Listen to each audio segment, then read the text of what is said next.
Good morning. Good morning, Commissioners, Chief Moore, Mr. Teefank, Madam Secretary, Mr. Inspector General Mark Smith, Mr. City Attorney Carlos De La Guerra, and members of the public. Today is Tuesday, June 27, 2023. It's 9:30 a.m. This is a regular meeting of the Los Angeles Board of Police Commissioners. Madam Secretary, please call the roll. Good morning. Please let the record reflect Commissioners Briggs, Southers, and Soberoff are present, and we have a quorum. Thank you, Madam Secretary.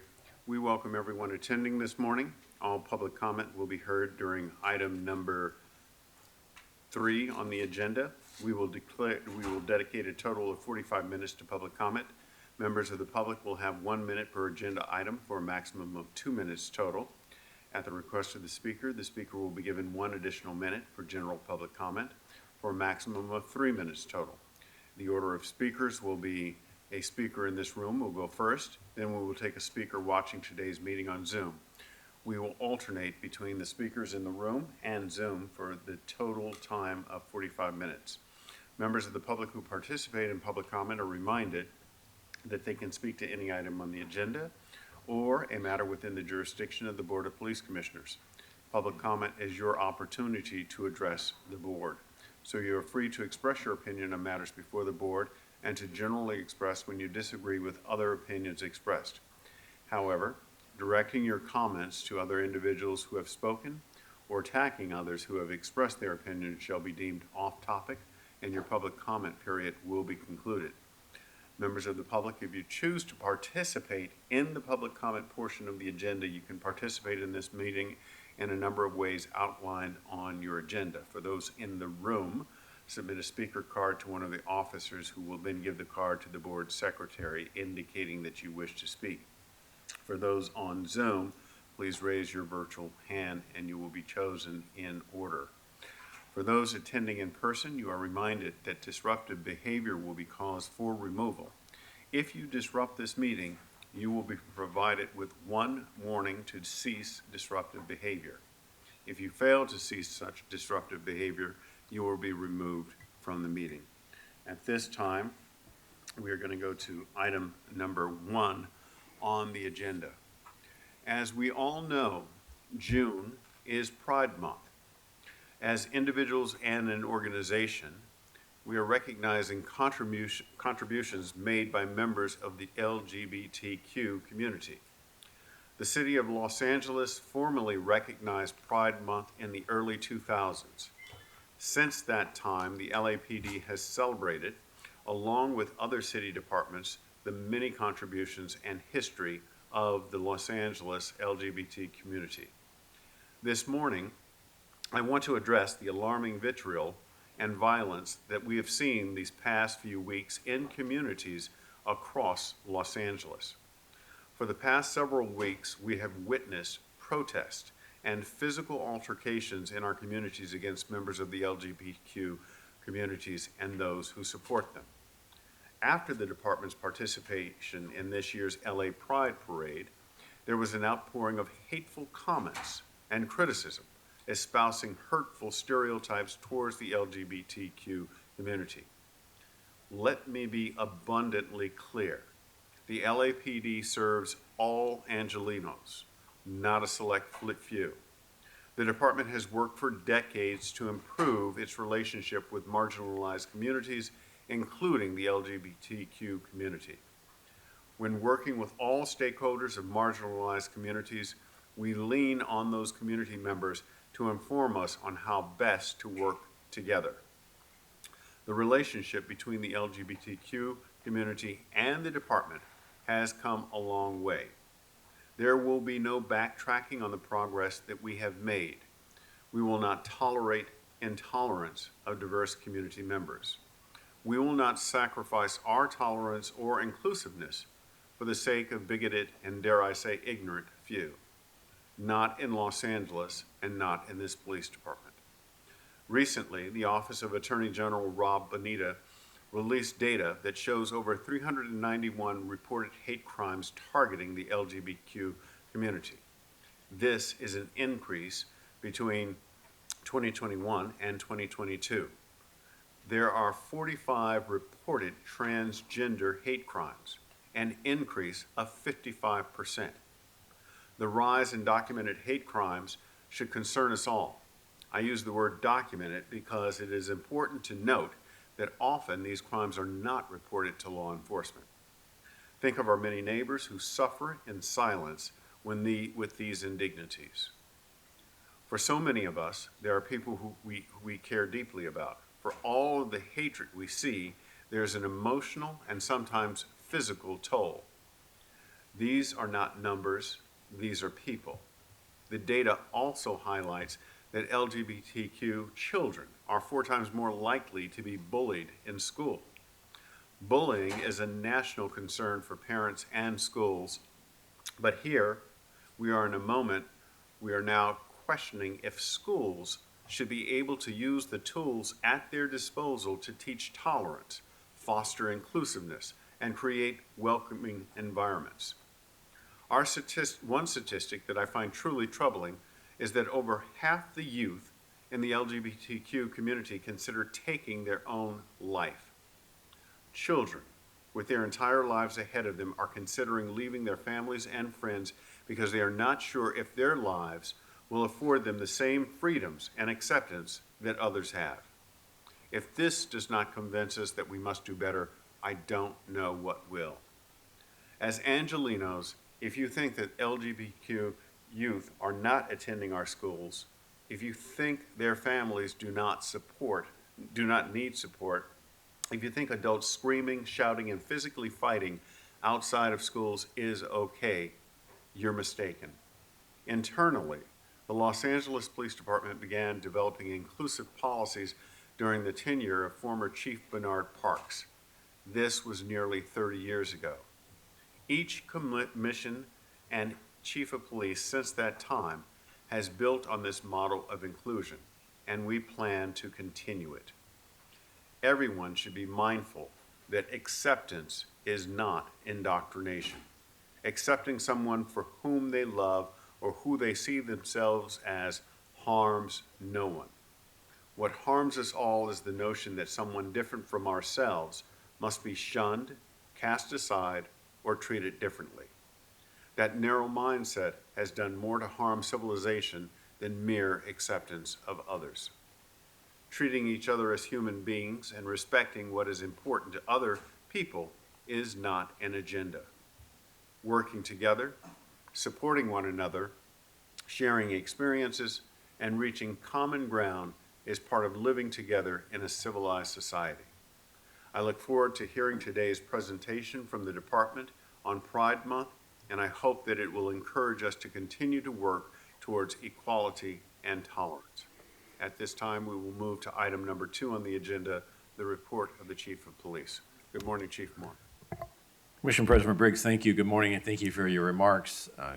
Vice President Suthers, Commissioner Soboroff, Mr. City Attorney, Mr. Inspector General, Mr. Tiefenk. As I do each week, I'm going to speak briefly on some events that have occurred since our last meeting a few weeks back, as well as any categorical uses of force, our crime statistics, and some information regarding our activities in countering the violent crime, as well as our personnel staffing numbers. In addition to the efforts in the month of June in recognizing our work with the LGBTQ plus community, Juneteenth has also been a period of celebration for us, and I want to thank the Association of Black Law Enforcement Leaders, the leadership of retired Captain Van Nathan, as well as Deputy Chief Alan Hamilton, Captain Curtis, and others that gathered together on the 15th and had an event to celebrate and also to remember those before us that have paved a path of inclusion, have dealt with periods of racism, prejudice, and just outright objection to their presence here in the Los Angeles Police Department. We also had the occasion in gathering and remembering our past and those leaders before us. And there are a number of staff and command officers that have retired from the organization that still attend and work with us, and frankly I look to as a source of counsel and advice from time to time. I want to thank Commissioner Briggs for your attendance on that meeting, as well as former Police Commissioner Dale Bonner. We had the opportunity to recognize 2 community members that I think stand for the very spirit of never accepting the status quo and the power of resilience, the optimism, the commitment to continue to work towards common values and to see a safer city and a city that is open to all members. I also want to thank Commissioner Southers for your attendance there on that evening as well. Pastor Tyree Cagle and an icon, Miss Ozzie Gonzak, were there to receive the recognition from both the active members of this organization as well as our past legends in recognizing their work with us and work towards a safer Los Angeles. Following that event, I also had the opportunity to attend this past Saturday on the Topanga area open house. Hundreds of hundreds of community members from throughout the western part of the San Fernando Valley gathered and enjoyed an informative day, touring the facilities, learning more about our various programs and outreach and engagement to work in ensuring that portion of the city of Los Angeles is as safe as possible. And also the dependency we have in working in partnership with them, including the more than 150 volunteers that Topanga area enjoys in helping them provide for public safety in Los Angeles. On Sunday, I also attended the Family Support Group's first LAPD Remembrance Walk at the Academy. It was an opportunity to bring members of this organization together as we recognize those that we've lost, either via line of duty, illness, or some otherwise manner, that together we're stronger, as well as the council, and express our grief, but also us living through and moving forward with the loss of these loved ones. Moving through the categorical uses of force, there was a non-tactical unintentional discharge that occurred in Devonshire area on the 14th of June. On that event, about 2:55 in the evening or the late afternoon, an on-duty police officer assigned to Metropolitan Division was in the women's restroom at the Davis Training Facility when this non-tactical unintentional discharge occurred. The officer was standing in the restroom when she inadvertently discharged one round from her duty handgun, striking a ceramic tile at the base of a bathroom wall. The round did not penetrate the wall. There were no other officers or employees that were in the bathroom when this occurred. Fortunately, no one was injured. This has resulted in a Force Investigation Division investigation, and that the findings of that will be brought to me and then eventually to this board for adjudication. Second occasion was a law enforcement-related injury that occurred in the central area on June 19th at about 3:25 in the afternoon. At that time, uniformed Central Patrol officers received a radio call of an assault with a deadly weapon suspect that was there at the 8th and Broadway location. The suspect was reportedly armed with a crowbar and also a gun in his pocket. As officers arrived, they observed the individual, later identified as Ryan Duchat, a male white, 39 years of age, walking northbound on Broadway Avenue, swinging what appeared to be a piece of rebar and with some type of unknown wooden handle protruding from his waistband. As the officers approached Duchat and ordered him to stop, he failed to comply. Officers broadcasted a backup request, and as they followed him to the 600 block of South Broadway Avenue. In the course of their engagement, they deployed 2 beanbag shotgun rounds and a 40-millimeter less lethal round, as well as discharged a taser in a probe mode. Duchat was struck in the left cheek by one of the beanbag rounds and fell to the ground and was taken into custody. The 40-millimeter less lethal round and the taser apparently did not make contact with him, as we understand at this point in the investigation. Los Angeles Fire Department personnel responded to the scene and transported Duchat to a local medical center where he was admitted initially for an open facial fracture and a penetrating laceration. He's been later discharged and remains in LA Sheriff's Department custody for possession of a dirk. There's no other officers, no officers or other citizens were injured during this incident. This 18-piece, he was also in possession of an 18-inch piece of steel rebar and a 6-inch sheathed knife with a wooden handle. Both items have been recovered and will be used as part of the investigation. Detectives from Force Investigations responded. This will be an event that will have a critical incident video released within 30 days of this incident. Last is a matter of an officer-involved shooting with a hit that occurred in the central area this past weekend. On the 25th, at approximately 3:35 in the morning, uniformed Central Patrol officers received a radio call of an assault with a deadly weapon suspect there now in the lobby of a hotel located in the 300 block of East 1st Street. The suspect was reported to be armed with a knife, threatening staff and under the influence of an unknown narcotic. As officers arrived, they observed the suspect, later identified as Mr. Douglas Hill, a male white, 39 years of age, holding a cell phone in the lobby of the hotel. Officers gave Hill numerous verbal commands, which were ignored, and then they requested a backup for additional units. Hill suddenly pulled a knife from the pocket of his sweater, and resulting in the officers immediately giving Hill multiple commands to drop the knife. Hill ignored the commands and began to advance at one of the officers, resulting in an officer-involved shooting. Hill was struck by gunfire on his right hand, his right flank, and right shoulder. Fire department personnel responded to the scene and transported Hill by rescue ambulance to a nearby medical center where he's been admitted for treatment of a gunshot wound and is in stable condition. There were no officers or community members injured during this incident, and a 5-inch fixed blade knife with a nylon-wrapped steel handle was recovered from scene, and a photograph of it was released in an earlier press release on this matter. Detectives from Force Investigation Division responded and are investigating this incident. With that officer-involved shooting, we now have had 11 officer-involved shootings this year. Now, our number last year at this time was 15, which is a 27% reduction. Our 4-year average is just over 15. The fatal number of officer-involved shootings this year stands at 5. Last year, that number was 5, and our 4-year average is just over 5. In regards to our crime picture, we continue to see success in the reduction of violent crime and overall property crime, with the exception of personal theft from last year's period. We've had 42 fewer homicides this year versus last. That's a 23% reduction. And we've seen a 15% reduction in robberies versus last year, and an 8% reduction in aggravated assaults for an overall violent crime reduction of 11%. That's 1,696 fewer violent crimes in this city versus last year.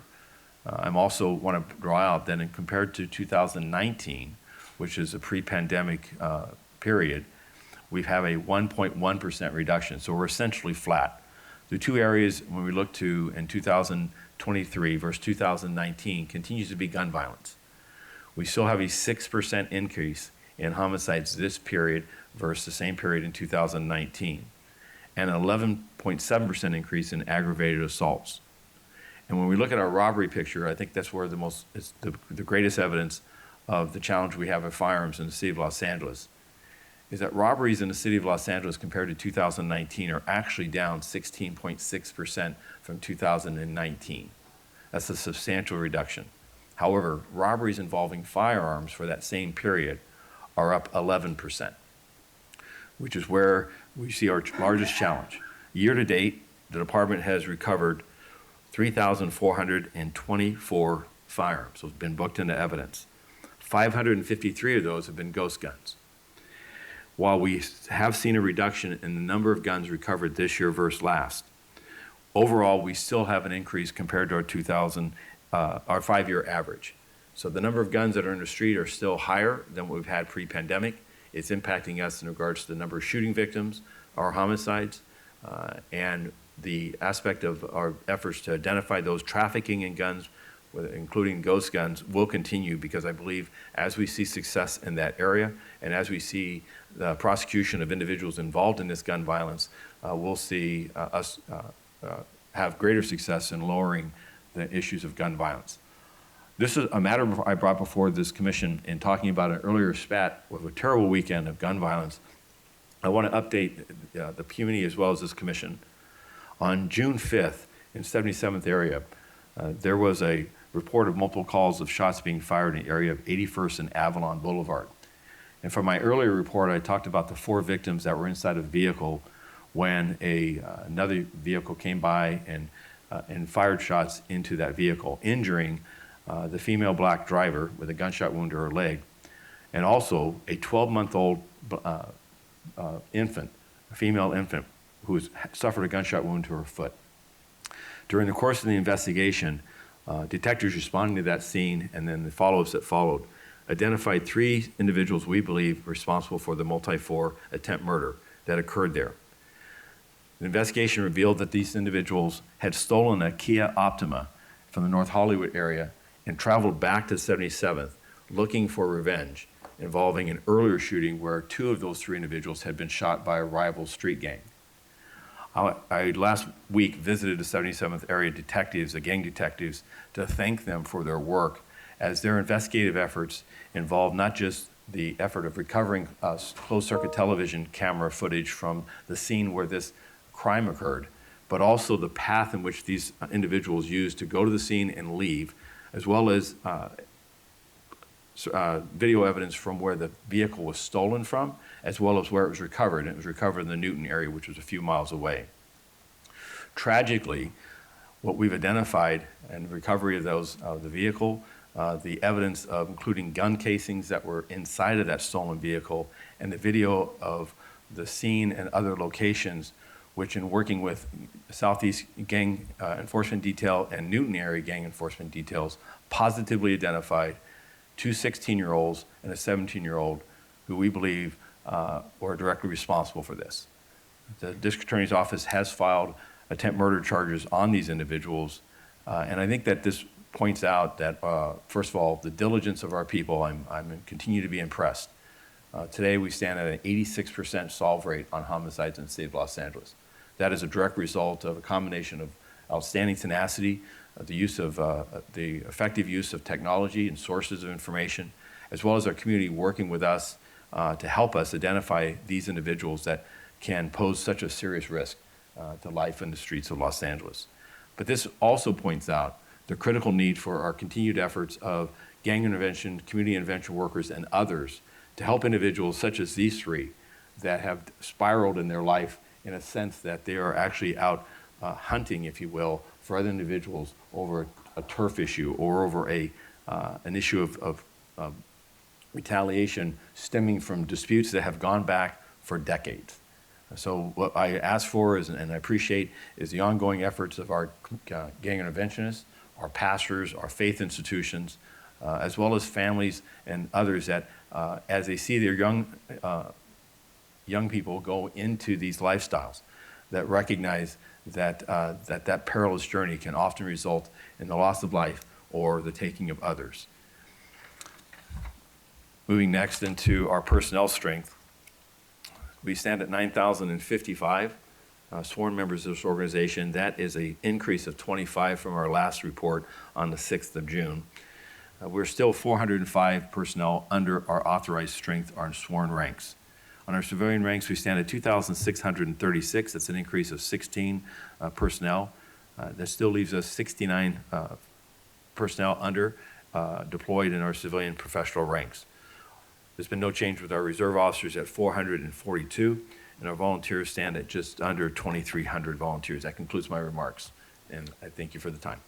Thank you, Chief. Chief, it's been brought to my attention that recently within the city of Los Angeles, once again, we've been the victims of individuals from South America visiting Los Angeles in particular on tourist visas with the sole intent of committing burglaries in various communities across Los Angeles County. Can you speak to that and what the department is doing and whether or not the department has joined with any federal agencies to stem this rising crime against homeowners in particular? Yes, so burglaries in the city of Los Angeles are actually down 5.7% from last year, and essentially they're flat from where we were in 2019. But what we are seeing within those numbers are certain MOs and serial manners, such as what is commonly referred to as Chilean bandits. These are individuals from Chile that are traveling here for the sole purpose, we believe, on tourist visas to burglarize areas of the city, particularly areas that are upper scale, more expensive homes. They work in concert with others within these crews. These crews then travel through a community and will break into those homes. They break into those homes and commit those burglaries both day and night. We have made and will continue to make arrests of those individuals based on communities who are cooperating, who are seeing something, saying something, calling us when they suspect that they may have these individuals working in their neighborhoods. Also providing us with video evidence from various camera systems and so forth that are in the areas. We are working in a task force configuration, meaning that this is a regional effort from Ventura down to San Diego of various law enforcement agencies that share regularly information amongst one another because these patterns move around this entire region. These arrests do cause me concern because the dollar loss is in the hundreds of thousands of dollars. And the consequences for this, I believe, first of all, zero bail presently, and it means that a person arrested for residential burglary is absent them being arrested for a similar charge earlier, most recently, they're going to have no bail, meaning they'll be released immediately. We will continue to work with the court on that because these individuals, we believe, are flight risks. And we also believe that without an opportunity to keep them away from the community, that the community is at greater peril and continues at peril. So what I'd ask for the public is that to be aware of this information and for them to be mindful of where these burglaries are occurring with their senior lead officer. And Mr. Reedy, please, you're interrupting the meeting. I'm trying to fill out my public comment so that I'm able to give comment in time. The officer won't provide me with a pen. It's simple. He can pass this pen right now. How am I supposed to fill out a comment card without a pen? Huh? You don't want me to- Someone's trying to hand you a pen, Mr. Reedy. Oh, okay. Well, why didn't your officer do that? so what as I was saying prior to this interruption, we continue to work with our community to be aware that these bandit crews are there. Secondly, to ensure that they're exercising good preventive measures with locking their residences, ensuring that the approaches to their residences are clear of brush and debris and foliage. Working in a neighborhood watch setting with their senior lead is the most powerful aspect of a step they can do in a positive direction, because as these hits begin, what oftentimes we see is that they begin to frequent that area with greater intensity. So people may be sitting today going, I've not seen this in my neighborhood. Who's your senior lead? Have you spoken with them? So that you can look at this. You can also look online and see where instances of burglaries are occurring in your neighborhood. And then lastly, forming a neighborhood watch, because we all cannot be home day and night, but having others that are there watching out for each other. And when we watch out for our neighborhoods and we call the police, we have a stronger and a safer neighborhood. Thank you, Chief. Commissioner Silveroff, any questions? Commissioner.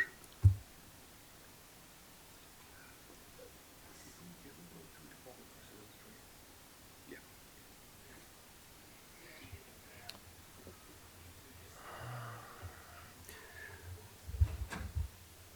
He asked whether or not we went through department personnel strength. I can go back over that again if you'd like. Yes, please. Yeah, Keep those numbers. So you will talk back to us. 9,000. so what I would like to know, Chief, again, going back to a comment I made at the previous meeting, what our deployable personnel numbers are. Yeah, and my apologies if we were going to have that number back to you with what our SIC and IOD numbers are. Okay. And if that has not happened, I'll make sure that happens today. Great, thank you. I have no other questions. Commissioner, that's scheduled to come back, I believe, on July 11th in the department report. They're going to go back and capture all that information, so it is in the process of being gathered by the department. Okay. We'll come back July 11th. Thank you. Thank you. No other questions. Thank you. At this time, we'll move to public comment. Madam Secretary, please call the first speaker. The first speaker is Jonathan Foster.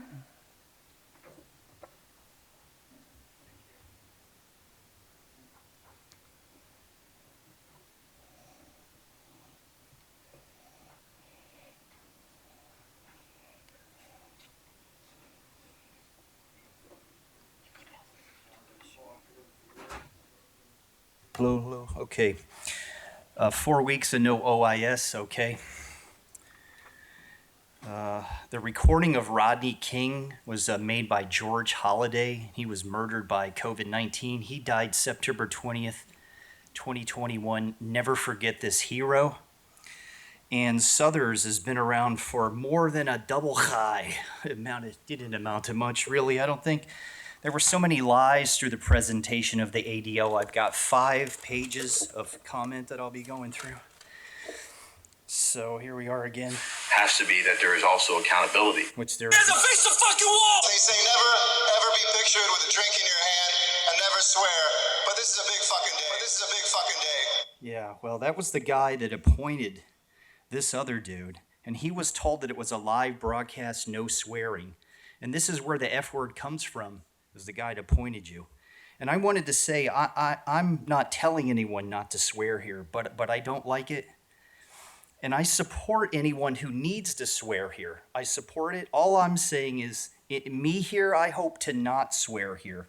That's for me, though. I've noticed not one single credible book or no faith institutions, not one book says that it's okay to swear. So I try to do what it said. How about this one?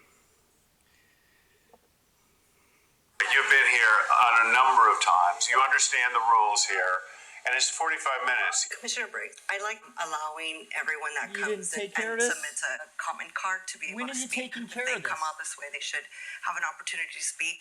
Thank you, Commissioner Clonchy. It'll be taken up in the executive community. And it's 45 minutes. I'm not answering your question, sir. No one is going to answer your We're question. not answering questions. I'm not here. answering your questions. We're not answering questions. No one is going to answer We're your not answering questions. questions here. Why aren't you a jerk? Who do we ask then? This is the civilian oversight. I have a question. Who do I ask? Who do I ask? Can you give me an answer? No, they're not answering questions. How about this? Let these turkeys leave. Let these turkeys leave. Let these turkeys leave. Sober off from your power trip. I and no one has ever seen turkeys in here. It sounds like somebody's a jackass.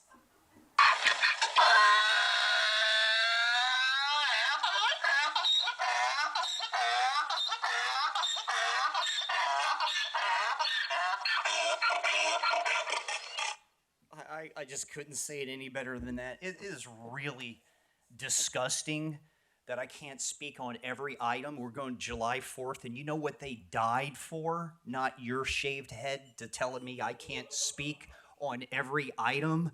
You go die, jerk. Thank you, Mr. Foster. Die. Is that a threat? It's not a threat. Is that a threat? No, I said have your heart stop. No, I heard what you said. What We'll check it out. it said. Just sit down. Madam Secretary, go to the next speaker. Caller ending 2992.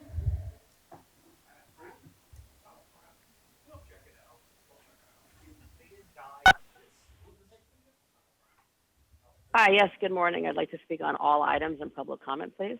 Okay, 3 minutes. Thank you.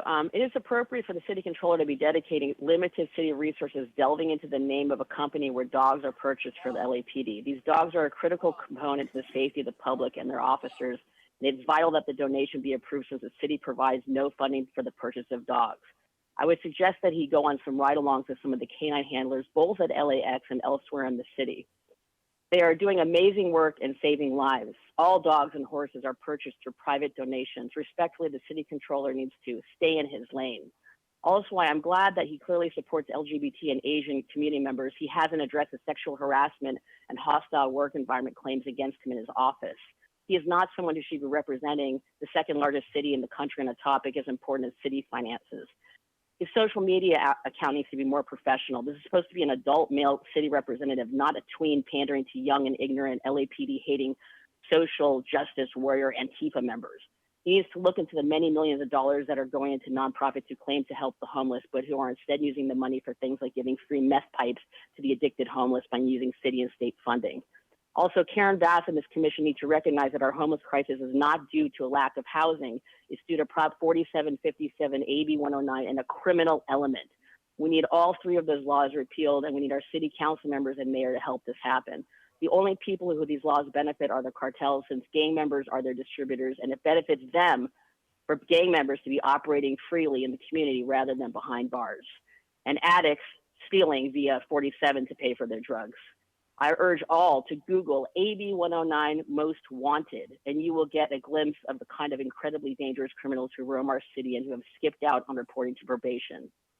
LAPD used to track them down, but with cutbacks and lack of accountabilities, this is no more. Chief Moore, us law-abiding Angelinists support you 100%. As for the Chilean crime criminals, please figure it out on a federal level to tighten up on tourism visas that are being given out to Chileans if necessary. If they don't have anything to lose in their own country, then stop letting them enter our country, the same as it's been for many other countries and their citizens entering on tourist visas. Thank you. The next speaker is the Red Chief Hunt. On all items.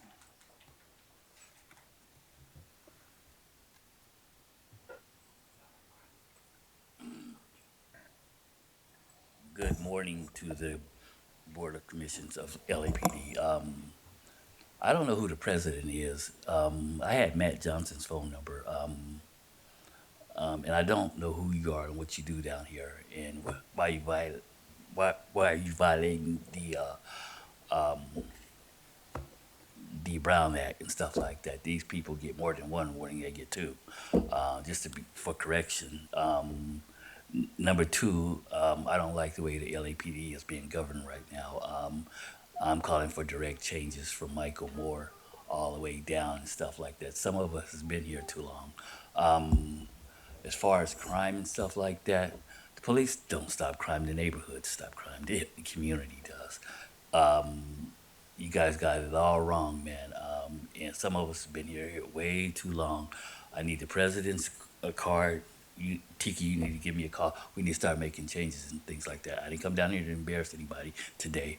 Michael Moore knows the changes I want. I want Mark Reno over in the South Bureau, effective immediately and things like that. You guys, the city of Los Angeles is a train wreck. It's too much collusion down here. I got city council people. I got people over here. I got guy that ended up dead in Venice. $100 million lawsuit, which is not cool and stuff like that. I had to do it twice. If you guys watch the video, Birdseed Arrest on YouTube, I'm not sure that LAPD has changed from that. I mean, it's all on YouTube. If you watch the video, I'm calling for 7,000 officers and 3,000 social workers. I think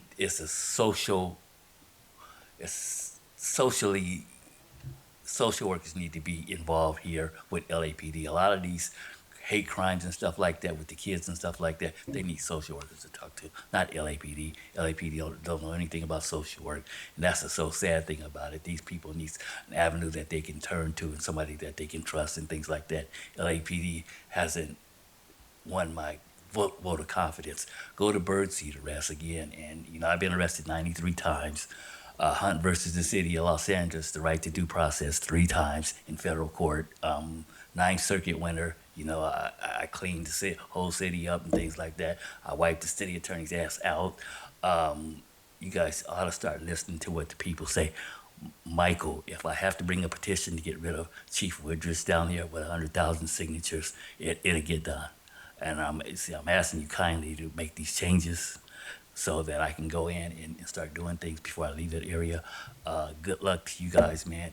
Listen to these guys, man. They have all of them come down here and have something to say. The Red Chief Hunt. Next, we have Philip Tabby. All items, and where's Kalanche? Okay, 3 minutes. Chief Moore, I watched an interview you did with Fox 11 News. The reporter stated that you strongly deny the allegations that recruiters are told to focus on specific minority candidates, even if they're not qualified, in which you replied, "We don't hire a person on basis of their race or gender, but at the same time, we are pursuing qualified applicants that are representative to the diversity of the city." Have you been told lately that you talk out of both sides of your mouth and that you are directly lying to the people. You're the absolute worst chief of police Los Angeles has ever had. But let's start with the 30 by 30 plan. You are hiring based on gender, no matter what flavor word salad you have to confuse the people. I have friends all over the LAPD, and I'm learning that the paperwork is being fudged to pass these recruits through. There's, is it true there's an ongoing IA investigation for violating post standards? Just one example I heard is when a recruit doesn't qualify, shooting that is, they get a second test. And I understand that's common practice. But allegedly, if the recruit is able to pass during their practice shot, that recruit is moved forward with a passing mark, saying they passed the test that they never took. A couple months ago, I brought to your attention a recruit out of Northeast with the same issues that put other officers, the public, and themselves in danger.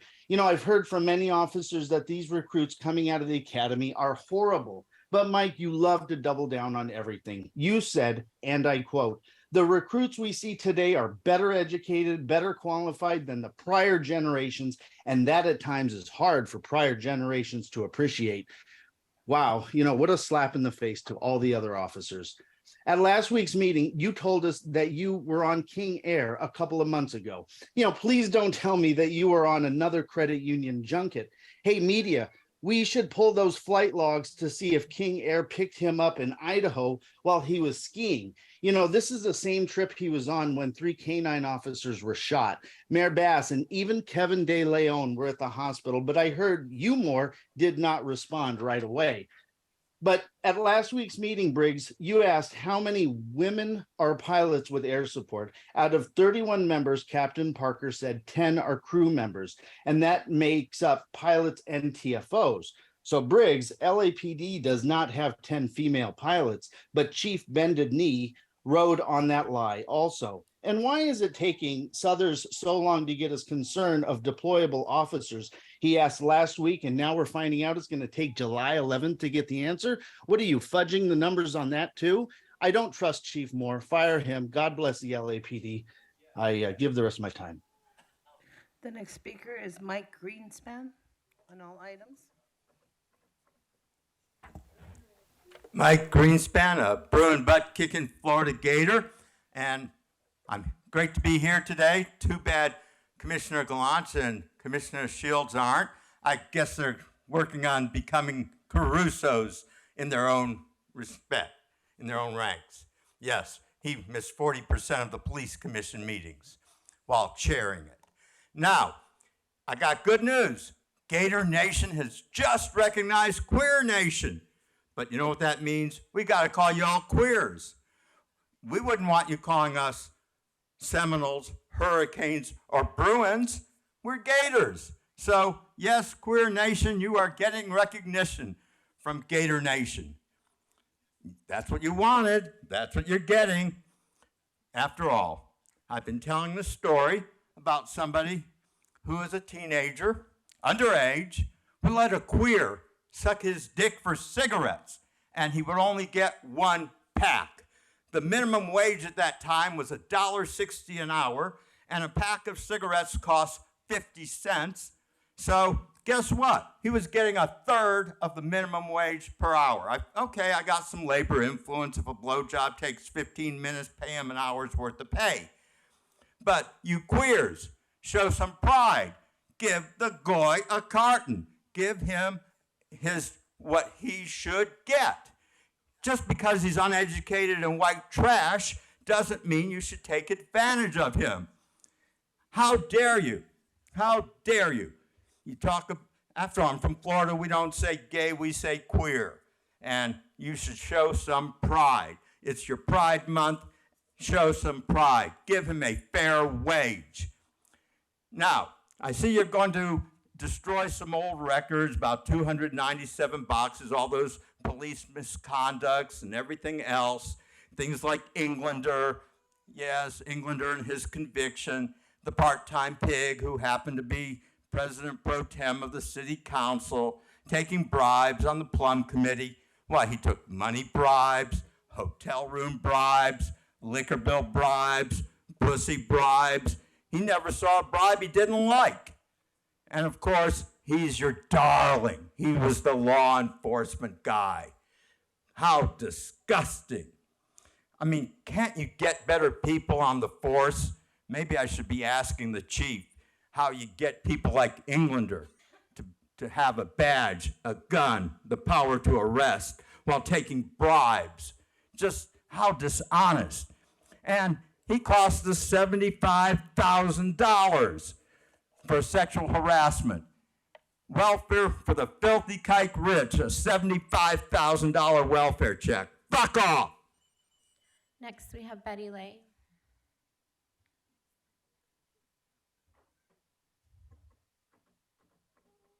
Betty Lay, you're on. Yes, good morning. Good morning. What items would you like to speak on? Chief's report, agenda items, and public comment, please. Okay, 3 minutes. Thank you. First, good morning, and I appreciate Chief Moore's report. I support agenda items 4C, 4D, 4E, 4F, and 4G. I'm very disappointed with our new city attorney that she has literally taken neighborhood prosecutor program in name only and has taken all neighborhood prosecutors out of all divisions.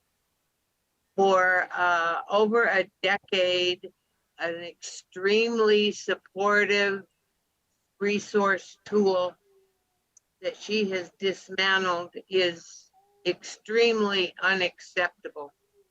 I just don't understand it. She tells people that she's going to keep the program and she lies right to your face. Anyway, I hope everybody listens and is respectful for the 4th of July. And everyone stays healthy and safe, and I yield the rest of my time. Thank you. The next speaker is Mr. Herman.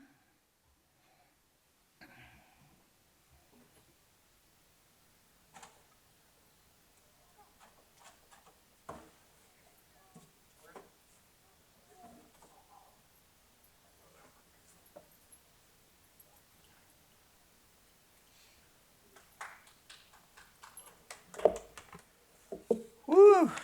Aren't we glad to be back? Well, the latest news is LAPD officer Rodriguez guilty of rape. An off-duty cop fucking bitches for free. Now, for a carton of cigarettes, I ain't sucking no one's dick, let alone play with someone's cock. I'm not Wham, I'm not George Michaels, and I'm not in the UK. However, for the record, with no offense, police fuck kids like cadets, and we've known about that.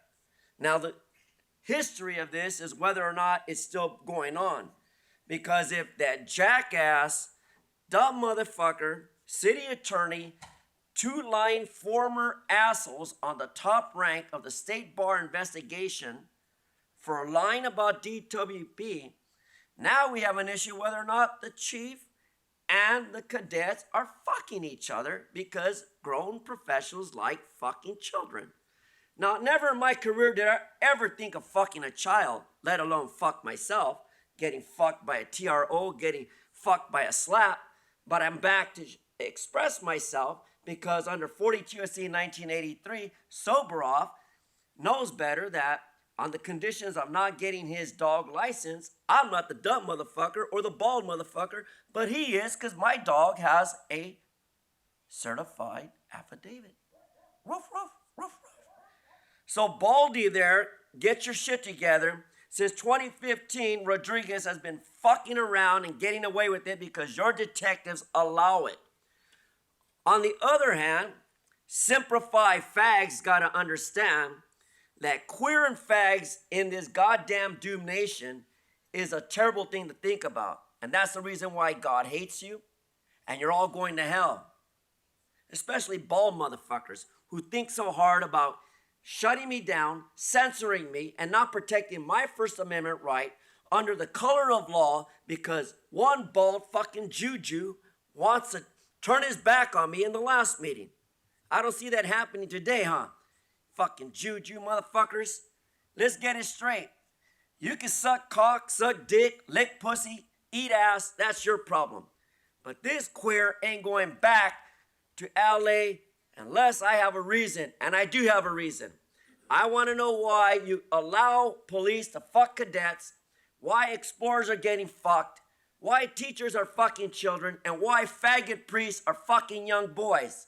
Those are issues you should look into, and don't ever tell me that I'm speaking non-facts. These are facts.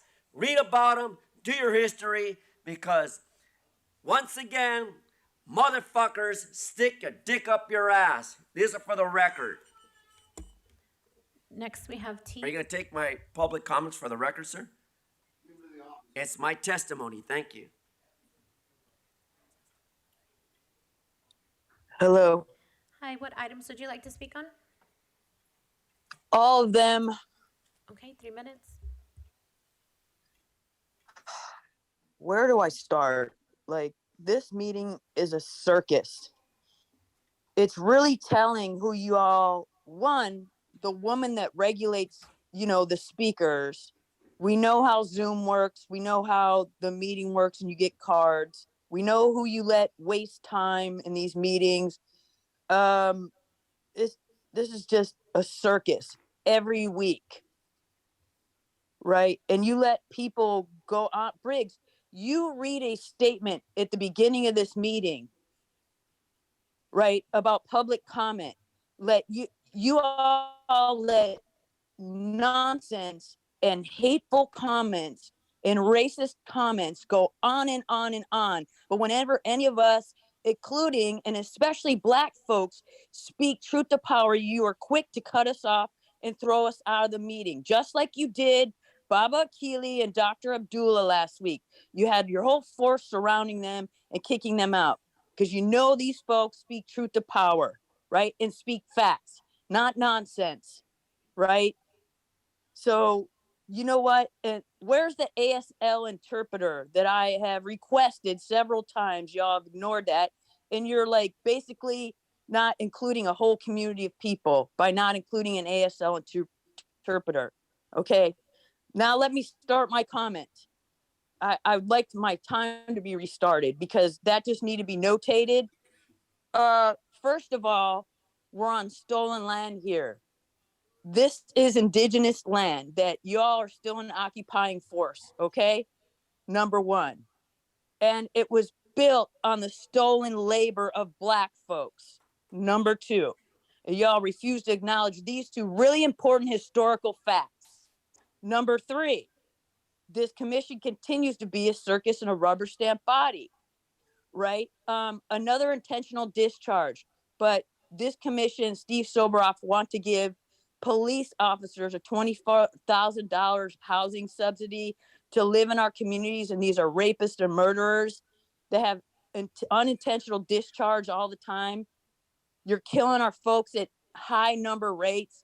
Even though crime is down, you're still getting $3.4 billion a year, 87 million increase. Every agenda item, you're still asking for more money. We say no to that. There's still no accountability for the folks that you kill. What about Keenan Anderson? What about that taser that was on his back? That definitely was out of policy. He was in a car accident and needed help. Just like Eric Rivera, just like Daniel Hernandez, just like Grishario Mack. The names go on and on and on. This is ridiculous. The next speaker is Wayne Spindler.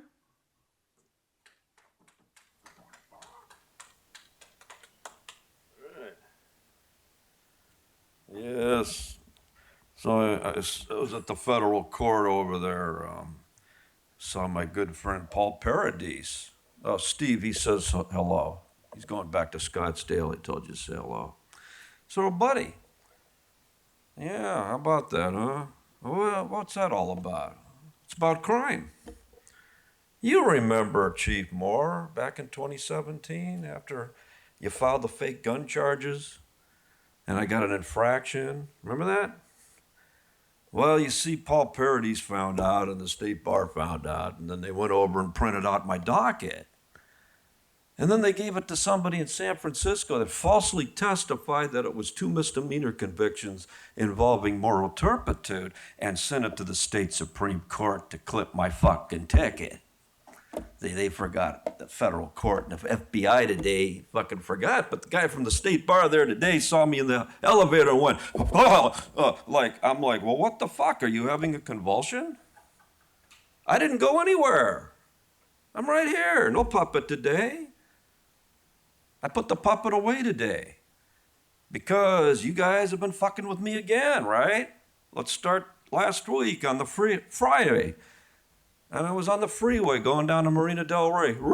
I get pulled the fuck over by one of your traffic cops. Double citation. One, allegedly, because I had a cell phone in my hand, and a fucking ticket for a seatbelt. You're at it again, Moore. You're doing it again. This is how you fucking do. You keep trying this shit.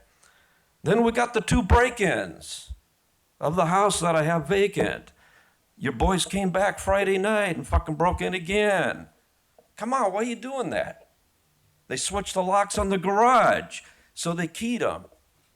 So I took the locks off, and I tested 3 sets of keys, and all 3 sets of keys worked on the same locks. You don't think I know about that? What are you doing? What are you going to do? You're going to pull something in there? You're going to plant some shit? We know what you're doing. What do you think I used to do in my old job? You still don't know yet, do you? When are you going to stop this shit? It's getting old, man. I'm getting fucking old. I'm walking around, pretty soon I'm gonna look like this fucking gray-haired fool motherfucker. I'm gonna be like, boy, he's an OG. It's getting old. What do you wanna do? I got the keys to the castle to everybody now. I got all 88,400 pages. They ransacked the fucking house. Problem is that, see, you gotta stick these things in a safe place, see? I put these up my butthole before I go to sleep like faggots.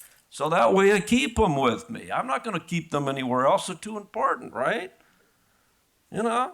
Now you got me. Look at this. I got to use public transportation today like a nigger. See what you did to me? I got to live like a nigger today. Next, we have Steve Rogers. He's disgusted. Oh, wow, finally. You are disgusting.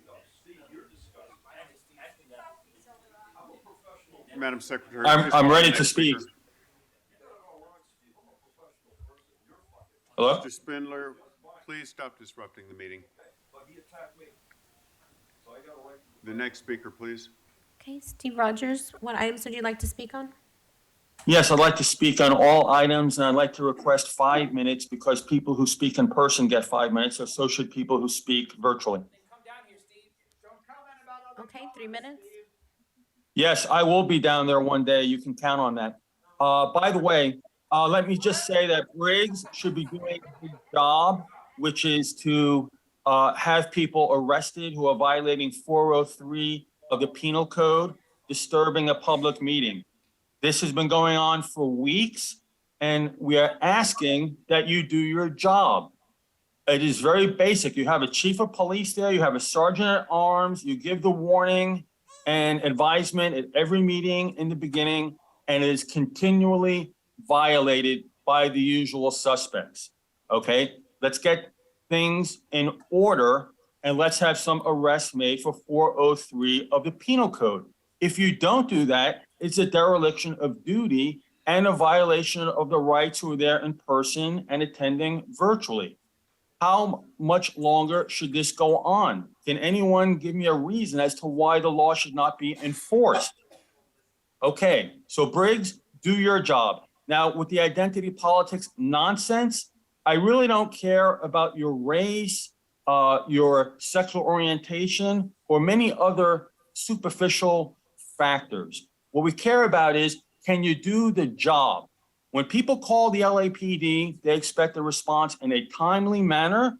They expect a response by officers who are well-trained and professional, know the law, and can do their jobs according to LAPD policy and the law. That's what they expect. Now, we're not getting timely responses. That's quite obvious. If you talk to citizens in the city of Los Angeles, The response times are abysmal. Okay, they're terrible. As an example, hate crime in Chinatown, senior citizen, Chinese fellow, for no reason is hit by a transgender male dressed as a female for no reason at all. I would say that's a hate crime. Okay, then a woman from the Chinatown library tries to intervene and help, and that woman is chased by the suspect and is threatened with being killed. Eventually, LA County Sheriff's comes by and takes that suspect into custody. And from what it's reported, they made the call to LAPD to pick up this suspect, and it took 45 minutes. 45 minutes. That's unacceptable. Unacceptable. 45 minutes. And then when the officers did get there, well, the older victim who didn't speak English at all pretty much wanted to go home. Said, "Do you think he's going to stay around for 45 minutes? He wants to go home. He's been traumatized." Did anyone respond who could speak Chinese? No. So the LAPD officers get there and basically, well, no charges are going to be filed, no charges pressed. So what can they do? Maybe put him on a 5150 hold? But what about the 422 of the Penal Code, criminal threats? This suspect was chasing a person from the library saying, "I'm going to kill you." That's a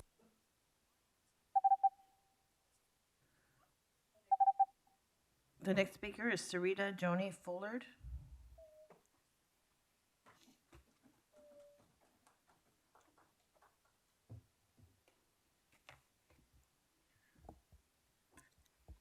Okay.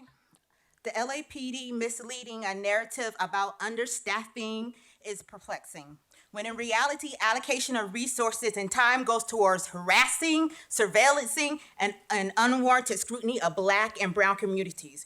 Your excessive focus on harassing Black and Brown individuals override your supposed commitment to addressing valid requests for assistance and intervention. It is evident that the policing has become obsolete. City Attorney Hyde Philistine Soto stated that even Charles Manson deserved defense. The proper adherence to legal protocol is meant to uphold principles of justice, fairness, acting as a vital safeguard against potential abuse of power by law enforcement in government itself. Many minorities do not experience the same level of protection within the legal system, leaving their lives and judgment in the hands of bottom feeders, the police. In the case of Jeremy Petit, who was shot 3 times by LAPD despite no evidence of a firearm, it is evident that shooting out a window is at an individual experiencing mental episode is not breaking the law and reflects a disregard for his life.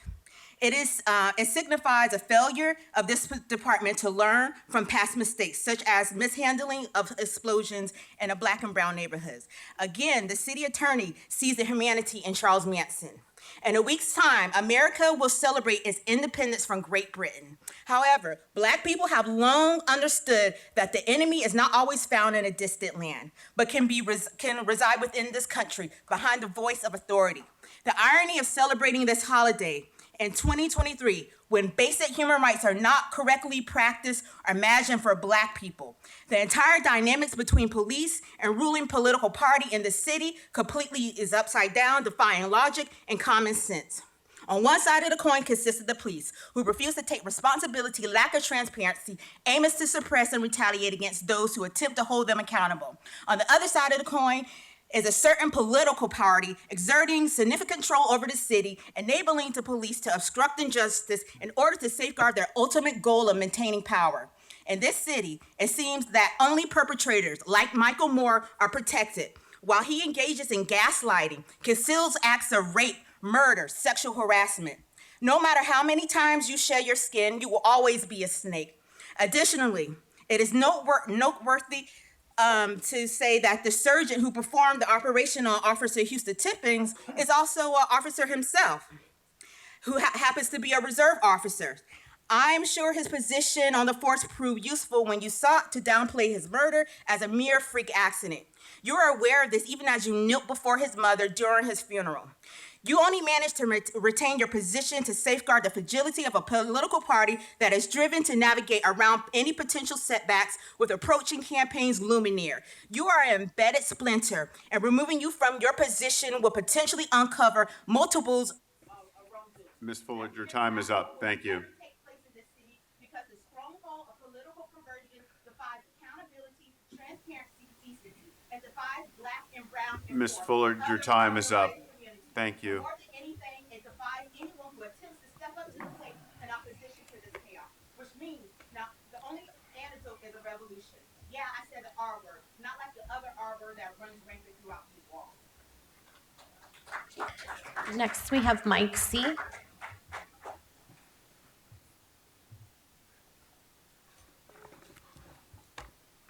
Mike C, you're on.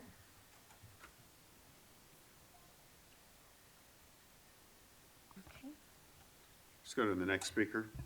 Renato Lira. Hello, can you hear me? Hi, yes. What items would you like to speak on? I'm gonna do a comment. Mr. Open Reedy, comment. please stop. Mr. Reedy, please stop. Please proceed, sir. Thank you. Good morning, all of the commissioners, and good morning, Chief Morris. My name is Renato Lira. I am the San Fernando Valley LGBTQ Center. I wanted to first to say thank you to the officers of the San Fernando Valley for their hard work education they did on June the 2nd for the North Hollywood Elementary Saracoy. They're the ones who stand up and made a difference safe for the LGBTQ people, for the students, and for the teachers and our staff. That day was a really hard motion. It really against the other people opposed on Celebration Pride at the school. But the LAPD made it safe for us to put our voice strong in the community. Yeah, I was really happy to see the support. Also, especially our commander, Ruby, who was there for us to make sure that everything was smooth. Deputy Chief Hamilton for his work that he has done. As a lot of people say that the police, there was an issue at that day. There was no issue with the LGBTQ. Everyone was really professional. The police did their job they should have done. I'm really honored to know that they worked really hard with us. Thank you to Chief Morris for your work that you've done and to make sure our that day on June 2nd was safe for us. And thank you for all your work that you guys do. The next speaker, Zach Sherwin.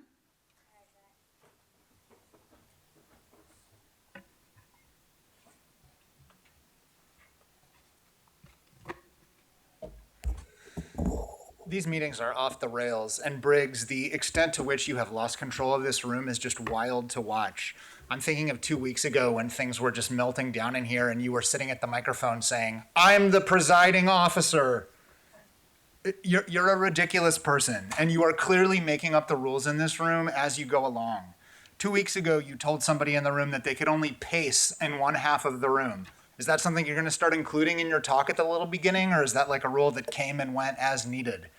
Today, you respond to a member of the community who asked what you were side whispering about to tell him that what you were discussing was personnel strength. So apparently it is within your repertoire to respond to calls from the community for clarification from the dais. And yet for months, we've been asking, why don't you open up public comment at this forum that is designed to be a place where the community can interface with the Board of Police Commissioners, the purported oversight for this police department, you, the civilian's voice for police affairs. And all you ever do is give me that exact same tough guy look, the stare that you're giving me right now, and just keep your mouth quiet.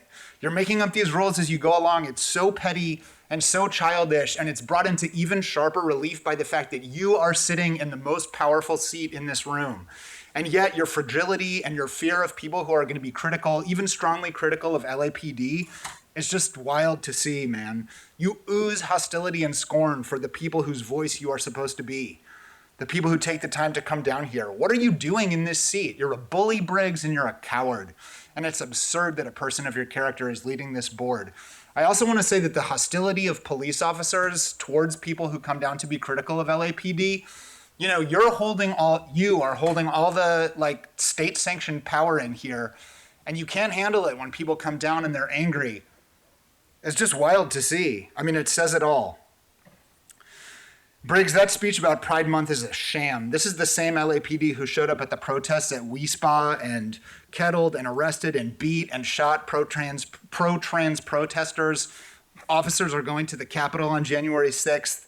That's just, hearing those words come out of your mouth is an eye roll. Hearing Moore talk about Juneteenth when he's the leader of this racist police force, same. Shame on you guys. More of that stuff about how it's 11 officer-involved shootings versus 15, so that's a 27% reduction.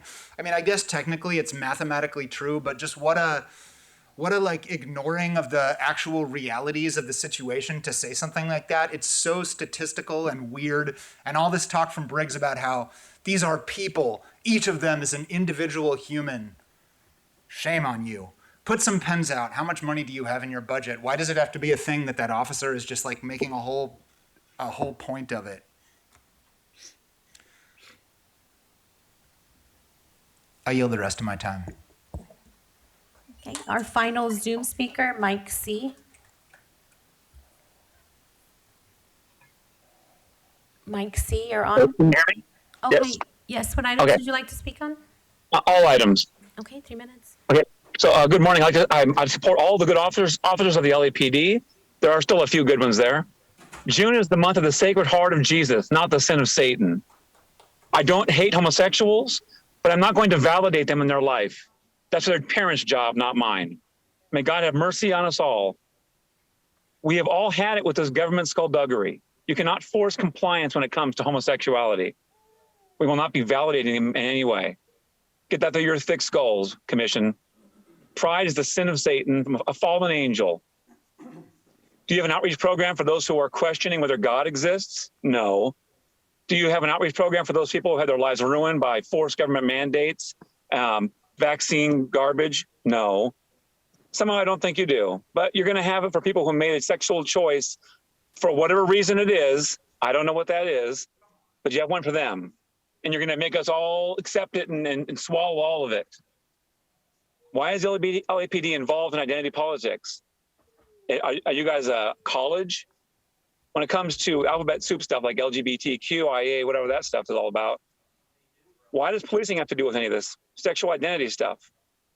I thought the police applied the law broadly, and there's no specific one group that's more protected than another. It seems like they are. This is an abuse of the law more than actually following the law. June is the month of the Sacred Heart of Jesus Christ. May God have mercy on us all. Pride is a juggernaut, and you guys have all fallen victim to it.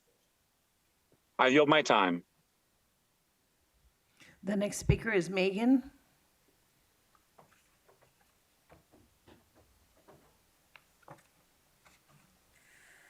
Another week in which LAPD shoots somebody. Another week with LAPD officer arrested for rape. Another agenda item to determine whether shooting unarmed citizens in the back is in policy. Also on the agenda, decision to accept a gift of police dogs trained at a kennel whose name glorifies the rule of Hitler. Super cute. On the closed session agenda today is to determine whether the shooting of Jermaine Pettit was in policy. It's a horrifying video.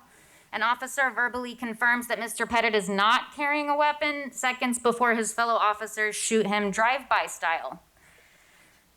You will rule that in policy because the LAPD is functioning exactly as intended. Policing as an institution in this country began as slave-catching patrols, and the LAPD is intended to control Mr. Pettit, and if it can't control him, it kills him.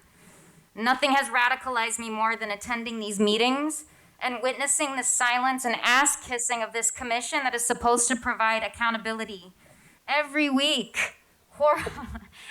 you're killing unarmed people, you're enabling rape, you're enabling child rape, and it's just unremarked upon by all of you because that's business as usual.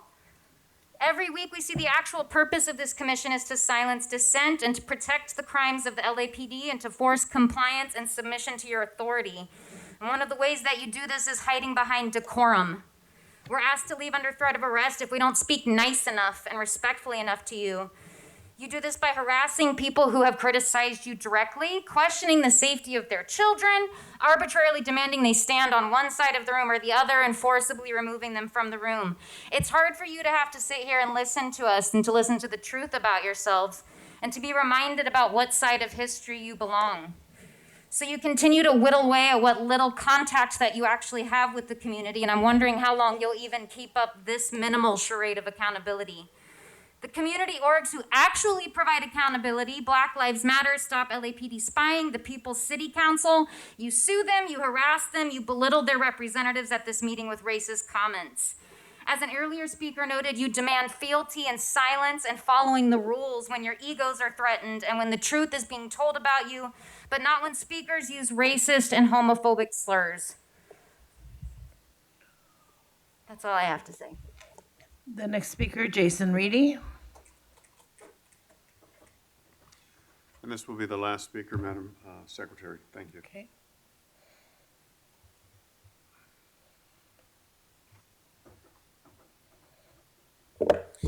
All right, Steve, I'm wondering what the conversation is like at home when you talk about approving the donation of a dog that comes from a kennel named after a bunker Hitler used as headquarters.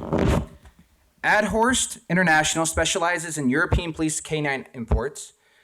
Even Christy Lopez, a law professor who investigated police departments as a former deputy chief of the United States Department of Justice Civil Rights Division, has said that the name Adlehorst is somewhere between creepy and frightening and an absolute abomination. Again, I'm noting for the record what makes Steve sick and what doesn't. Nazis and their related content, A-OK. Black fathers and a baby, ew. Now, Sobroff, I'm seeing this tweet you sent out at 9:33 a.m. So nice to see a commissioner on Twitter during commission. You must be lovesick since you've got a business card for Red Chief Hunt, the date doctor. What's going on at home, Steve? What's going on? On July 18, 2022, your officer shot Jermaine Pettit in front of Black elders, Black parents, and Black children. Your officers shot him in the back in a Black residential neighborhood at 7:34 p.m. in the middle of summer.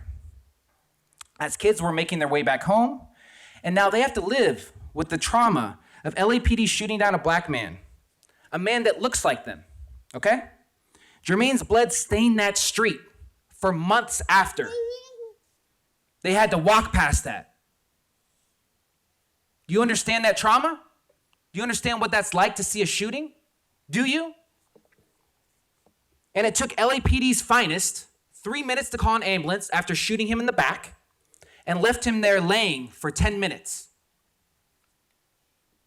Despite all odds, he survived. Black people were reminded yet again that even if you join the military to quote unquote serve this country, you're still just another Negro. And your own officers made contact with Jermaine and determined he wasn't holding a gun. But Sergeant Hayhoe literally felt the need to execute a drive-by on Jermaine. In a scene out of a movie, Hayhoe, a white supremacist, shot out the window of his vehicle, left hand on the steering wheel, right hand brazenly firing his weapon into Jermaine's back. That's the type of training you get when you've been a pig for 20 years. You actually had the nerve to call a car part a non-functioning firearm. And then Daryl Glover decides to join in on the shooting of Jermaine, and you award him, the LAPPO director, Gerardo Sandoza's son, by featuring him directly after more in your department's ode to Black History Month, with a quote saying, "I am a patrol officer, I am a basketball player, I am LAPD." You give him a coveted position within your org, deployment within Community Safety Partnership. So now you've brought this guy who brought terror to Black children, who's now helping to recruit and surveil Black children. In an interview, Daryl Glover talked about how people who are dealing with police should go into the mindset to quote unquote survive the encounter. Jermaine Pettit barely survived his encounter with Glover, and Glover thinks he's free to execute anyone. I hope that you do the right thing and make this out of policy, but even if you do, we know that he can go to these civilian overboards. There's another civilian overboard to to reverse it. And so again, as Black men, you are allowing for the trauma, for the killing, for the shooting, and for the harm of our people in our communities by people like Brent Hayhoe and Daryl Glover. Thank you, Mr. Reedy. And you need to provide another speaker because you went from Zoom, Thank you, Mr. Reedy. That's your own rules. So That's the you're end of not public allowed comment. to disrupt in the room as a result. Greg. More people who came down to speak. How many people still need to speak? That's the end of public comment at the present. People took their morning to come down and speak to you. You skip civilian voice. It'll take 10 minutes. Just do it. Public comment is over at this time. We're going to go to item number 4 on the agenda.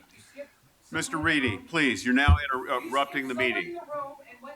Mr. Reedy, you've been warned. I'm asking you. Further disruption of the meeting, and I'll ask that you leave.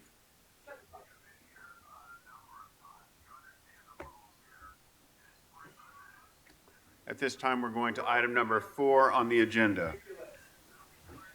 Do any of the commissioners have any questions with respect to items for A, B, C, D, E, F, G, or H? No, sir. Nothing about that dog from the Nazi. I'll move approval. Dr. Southers, do you have any questions? Item F, please. Sorry? Okay, we're going to hold item F aside for a moment. Let these people talk. They came down with their Tuesday morning to talk. It's so hard to 3 minutes. Mr. Sherwin, you are now disrupting the meeting. I will ask that you leave the meeting, please. The purpose of the meeting is to hear from the people. Sergeant of Arms, can you please escort all those who are disrupting the meeting out? 5:45. Why not an hour? Point them out. It could just as easily be an hour, and then you get everybody to speak today. Mr. Sherwin, please leave the meeting. Mr. Reedy, please leave the meeting. Megan, please leave the meeting. All of those who are talking, please leave the meeting now.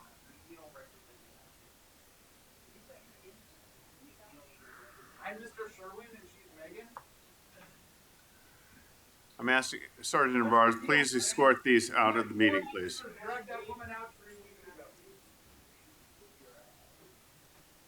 Oh, now you'd be arrested, not removed.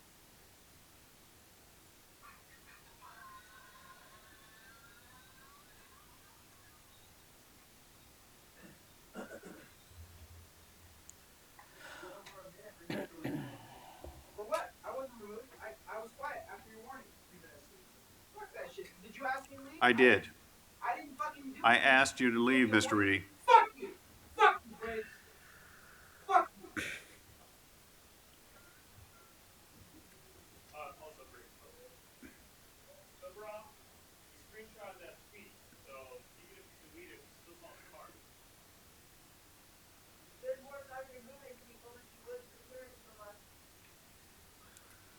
I move that we adopt items for A, B, C, D, E, G, and H. Is there a second? Second. Motion been made and second. All in favor, say aye. Aye. Motion carries. Item 4F, do we have Senior Analyst Charles Shivers present? You wanted F, the destruction of the boxes. Yes, sir.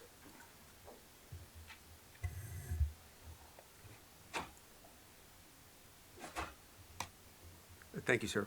The question is about the threshold for the destruction of obsolete records. Specifically, I want to look at or ask why the Pacific Division crime and traffic reports from 2016 to 2020 are included in this request, since they're less than a decade old. Every geographic area has its own records retention policy and record schedule for both original and duplicate, and this would follow the policy set forth by that geographic area as approved by the city clerk. And the original copies are still available. Still have them. It's on, the ability to recover those, and then also the paper form. In reality, with today's crime analysis systems and so forth, the use of an actual paper form from a 2016, say, burglary investigation is of minimal value. If there is needed, though, a call to R&I will produce it. Okay, thank you very much. Thank you. Any further questions, Dr. Silva? No, no further questions. I move we adopt item 4F. Is there a second? Second. All in favor, say aye. Aye. Aye. Motion carries. Thank you. At this time, we're going to go to a regular item of 4A on the agenda, but before we do, we're going to take a 5-minute recess. And everyone, please set up.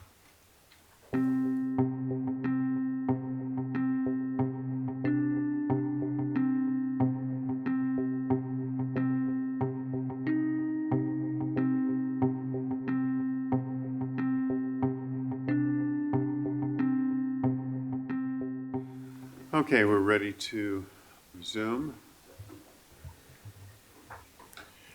At this time, we're going to go to item 4A on the agenda, the department's report on LGBTQ outreach program and presentation. Commander Flores, nice to see you. Nice to see you too, sir. Good morning. Good morning, President Briggs, Commissioner Soboroff, Commissioner Suthers, City Attorney Carlos de Guerra, Chief Moore, Mr. T. Fink, and Mr. Smith, our Inspector General. So happy Pride. It's with great pleasure as the Diversity, Equity, Inclusion Officer to present to you this morning on our Pride Month efforts. But really, most importantly, I'm most excited for you to meet my community members here with us today. Many of you already know, but for the sake of formality, I would like to introduce them. To my left is Ms. Gia Oleas. She is with she's a community health worker at LA County Department of Public Health. And Mother Karina Samala, who we all know from our Transgender Advisory Council. Also with me is Sergeant Jules Sohn. She is our Cultural Competency Department Training Cadre leader and a partner to me in my role as the department's LGBTQ plus department coordinator. I would like to introduce who's sitting with us in support of our efforts is Francisco Ortega and Carla Ibarra. They're both from the LA Civil Human Rights and Equity Department, both on the Trans Advisory Council as well. Good morning, everyone. Good morning. Yes, thank you. So I would like to just provide a little overview on our department efforts, but also have the opportunity for you to ask any questions of my guests with us here today as they share their experience as LGBTQ plus members, and they can describe their current work with our department and our community.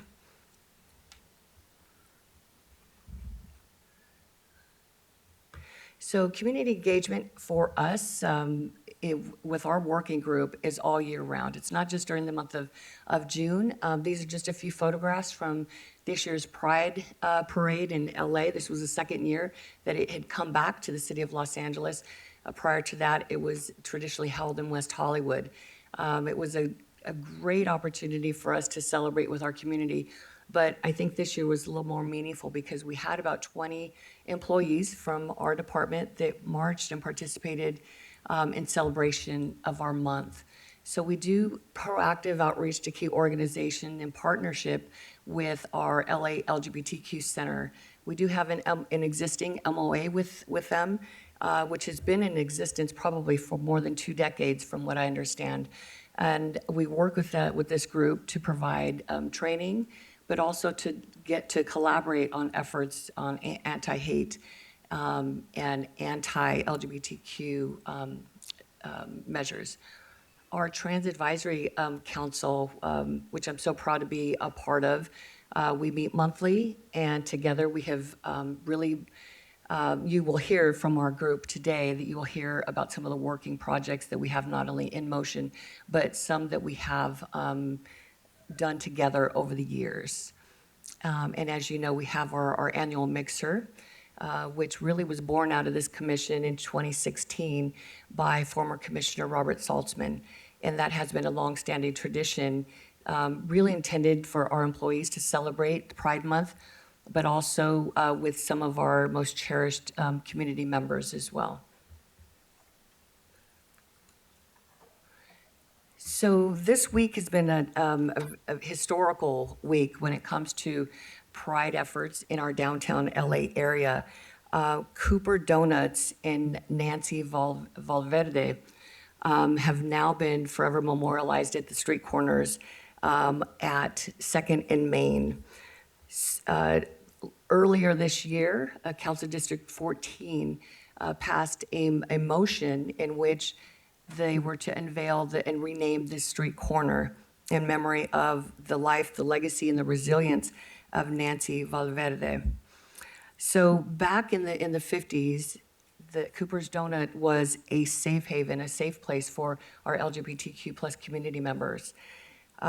Nancy, she comes into play during this time where she was subject to harassment and threats of harm from not only the community, but sadly, this is part of our LAPD history, where instead of working with our community, we were arresting some of our LGBTQ community members under the guise of the anti-masquerading municipal code, which was enacted in 1898. So a long, long, deep history, but I think the fact that they invited LAPD to be a part of the unveiling of this center and to stand shoulder to shoulder with Nancy's family, I believe really says a lot, and it was an honor to represent the department in this renaming of this square. Miss Nancy is now, she's terminally ill. I believe she's in her 90s, so she was unable to make it, but she did send her thanks and her regards, and through her family, who have relayed that they're truly appreciative of the strides in the transformation that the Los Angeles Police Department has made over the years.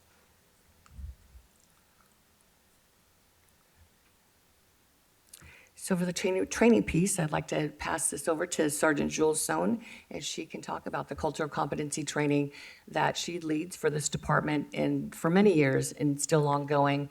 And also with her efforts of training, her unit was just awarded this year a unit citation. It's a meritorious award for the work that their committee had done to train the entire department on cultural competency as it relates to LGBTQ+. All right, good morning, everybody. Thank you so much for having us. I'm very honored to be able to sit next to actually two of our community members who help us with our training and are a part of our working group. So all of our training has been informed by members of the LGBTQ+ community. They actually helped us develop our training, and they actually are working to update it with us. And so we've been really lucky to be able to have the training in different parts of our LAPD career. So recruit officers get the training in the Recruit Academy through LD 42, Learning Domain 42. And so we actually invite community guest speakers when they're available to come speak to the class, because we feel that it's important for our officers to know, hey, community is everywhere, and also to hear their personal stories, because it really makes an impact. And so we also have FTO Update, our Field Training Officer Update, is another space in which we teach this training. And we also invite our guest speakers to speak as well. And so now you have the trainers who are working with our probationary officers who get this additional training to supplement what they've had before. Because what we found with training is you can't just do the one-off training. You have to do reinforcement, because that's really what reminds people, hey, these are the best practices that we have. And so in addition to FTO Update, we do supervisory school, the course. I actually was there yesterday with Detective Orlando Martinez. So we teach that in terms of policy, right? As supervisors, we want to make sure that supervisors are aware of how to apply policies and how to guide our officers when they're out in the field, if they're interacting with somebody who's a member of the trans, non-binary, gender diverse community, or the LGBTQ+ community. And so that's another space in which we also do invite community guest speakers when available. And also, we're in the process of updating our 4-hour post-certified course, which was also created with the help of our working group. And really, our training is informed by what we see in the field, what officers are telling us when they're interacting with community, and we try to help them with regard to making sure that when they have those interactions, that they do the best that they can and are aware. Hey, just a very simple act of saying, hey, I'm Sergeant Jules Sohn, my pronouns are she and they, what is your name and what are your pronouns, is one of those examples of, hey, if we're meeting somebody who may be very, their gender expression may be androgynous, then you guess, you basically say, hey, I'll introduce myself first and I'll ask you your name and your pronouns, and you go from there. And so, but we could not have done that without our community, and so that is why they're here, and it just makes me very honored to be in the space with them. And to speak about a little bit more about that is the Transgender Advisory Council from the City of Los Angeles. They actually developed a training that is going to go citywide, specifically for trans, non-binary, and gender diverse people, and best practices and how we interact with them. So I know the city on the civilian side will be getting that training, and we'll be working, Commander Flores will be working with them to see how that would look within LAPD. And also, thank you to Chief Moore for helping us with our Pride Month video that we did. We definitely, that was the first time as a department where we had LGBTQ plus, as well as parents of LGBTQ folks speak on camera and talk about being a part of LAPD. And so with that, I'll pass the floor back to Commander Flores. Okay. So in working with our working group, they were really instrumental in helping us really document our history, the history within the community, but also the history within the LAPD. Last year, we launched these historical panels, which we're really proud to present, and it was really a time of reflection and acknowledgement and atonement of what our history was. When I was putting this together, I was reminded of a quote by the distinguished poet Robert Penn, and it's so applicable today. History cannot give us a program for the future, but it can give us a fuller understanding of ourselves and our common humanity so that we can better face the future. And this is exactly what our working group stands for today, what the LAPD stands for. We make progress, and we recognize that we cannot do this alone. I think that two things of note on the historical panels are Pete Casey, since retired, camp commanding officer, and also Lisa Phillips, who was one of the first department's LGBTQ liaisons. They're both Medal of Valor winners. So if you come into our Medal of Valor room, I think it's really cool to see their names that have been further memorialized, and their legacy lives on for the many contributions they've made over the years for the department. So two things that we have worked together with our community who provided input was the Pride Pin, which the chief authorized for this to be an approved uniform item since October 2020. But most significantly this year was our Pride vehicle. It is wrapped in the traditional Pride and transgender colors. So it's a beautiful car. We were able to launch it at the Pride Parade, and it was well received. And that certainly was not without the donation from our Parker Foundation. Chris Arakel, he was not able to make it with us this morning, but I want to make sure that we give him special thanks for doing this for not only our community, but for our department as well, that shows intentional visibility of each and every one of our employees within this department. And with that, I'm going to transition to a short video that I think you might recognize some people in this video.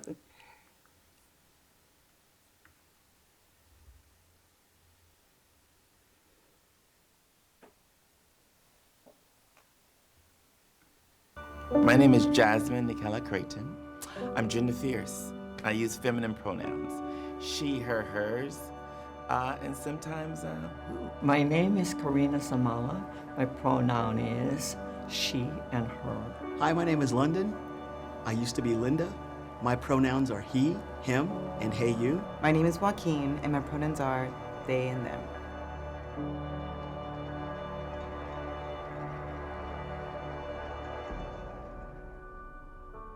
I'm the eldest of 5 children. I'm from Oceanside, California. I was raised on Camp Pendleton in a military family. I was born in Manila, Philippines, the 7th child of 7 sisters.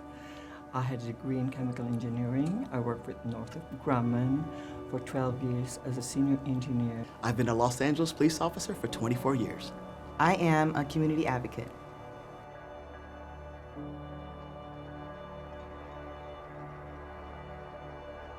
What gender identity means to me, liberation, freedom.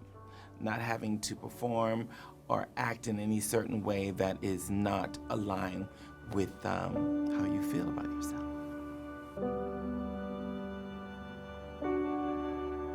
If you're not sure about someone's gender identity, just ask. Just ask in a polite manner. If you ask them, they'll realize that you're concerned about who they are. And they'll understand if you do make a mistake, so just ask. If they're not sure of someone's gender identity, for sure let yours be known, but ask them theirs. This act is meant to demonstrate the respect that each individual deserves as to how they choose to be identified. I'm asking each of you, as you go out and do your work, to recognize that a person's gender identity is something they hold tight and something they feel is important and they desire to be respected. How you interact with them, with those individuals, with each of our individuals, male, female, or non-binary, sets the tone for our engagement and will leave a lasting impression as to the person's trust and faith and confidence that as a department, we treat everyone with dignity and respect. If you meet someone and you're not sure of the person's gender identity, take a moment and give your name and your own pronouns. Then politely ask what their name is and what pronouns they use. For example, my name is Chief Michael Moore, and my pronouns are he, him, and his. What is your name and your pronouns?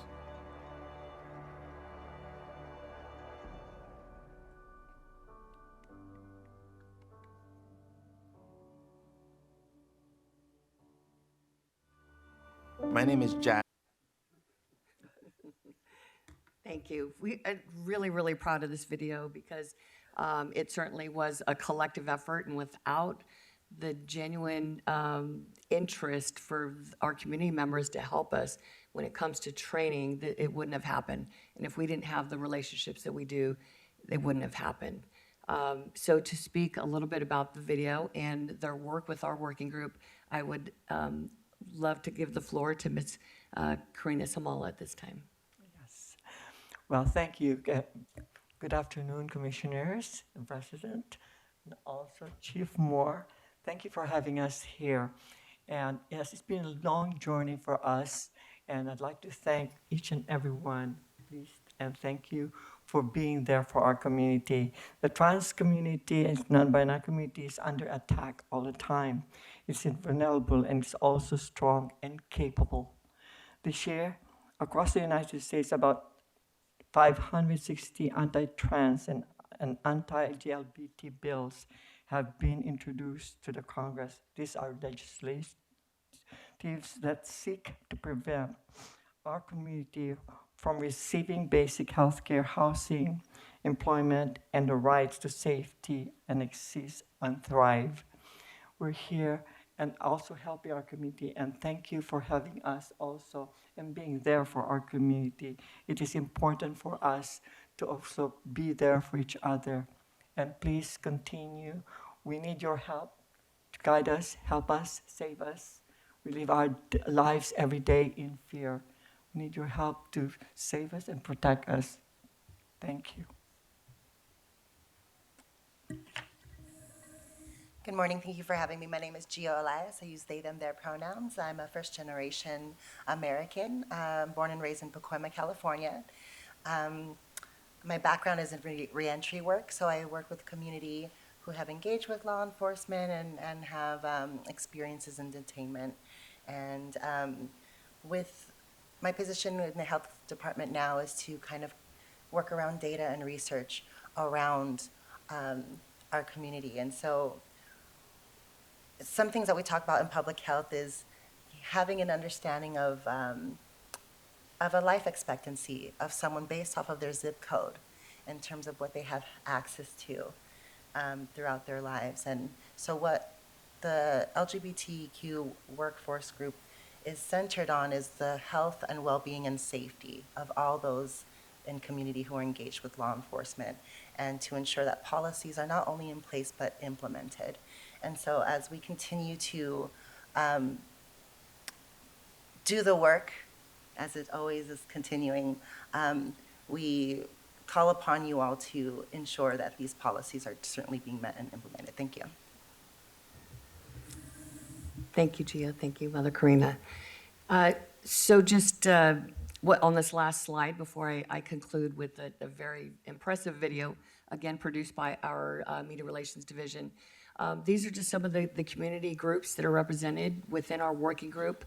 And we meet once a month. And this has been a long-standing group for many years. It was started probably well before Chief Garmala, but also Assistant Chief Sandy Jo MacArthur at that time. So the relationship has remained steady and strong and continues to grow as we build more relationships. So with that, I'd like to conclude with our Pride video.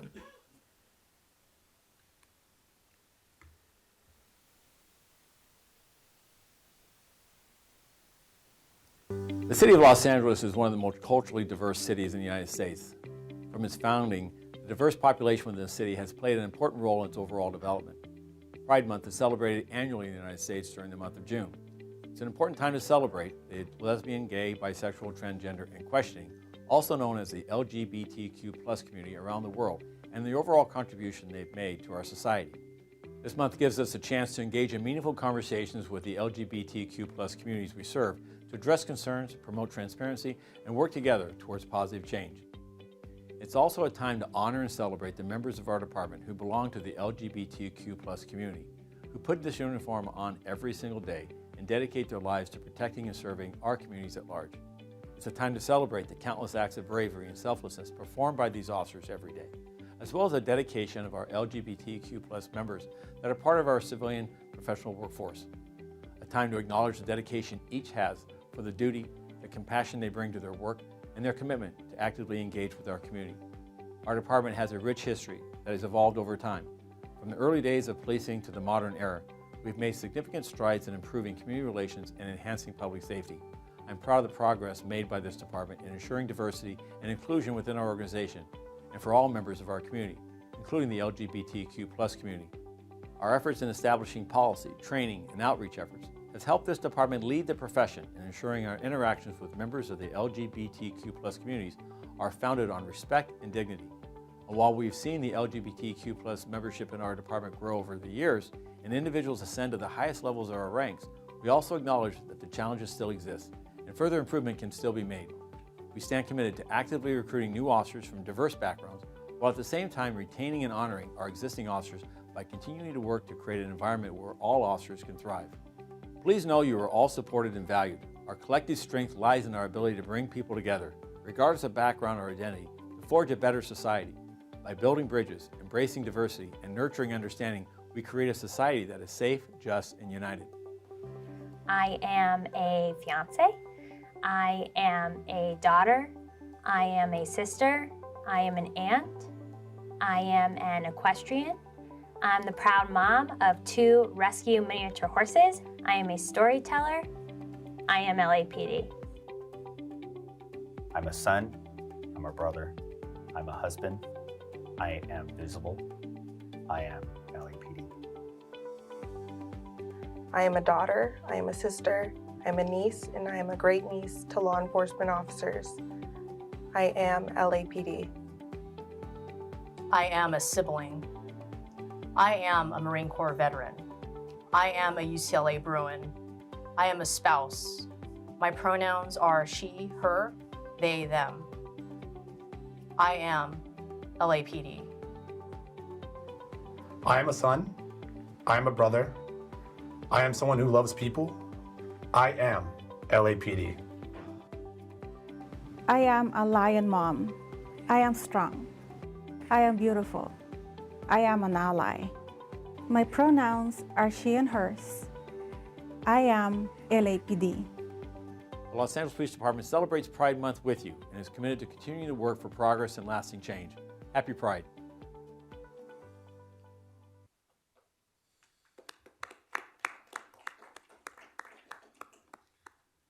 Commander Flores, Gia, Mother Karina, Sergeant Son, thank you all for putting on a wonderful and insightful presentation.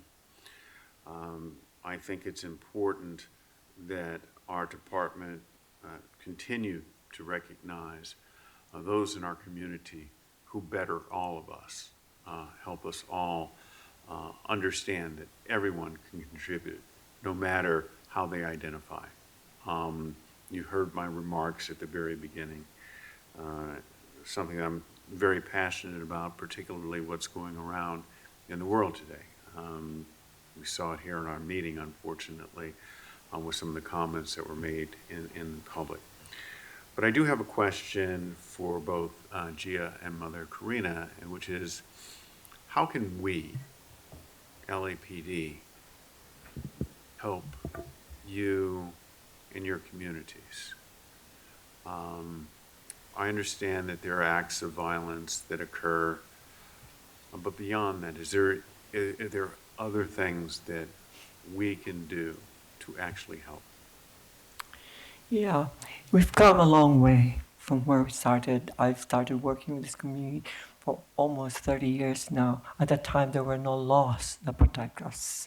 That's why I left my job as an engineer because of that.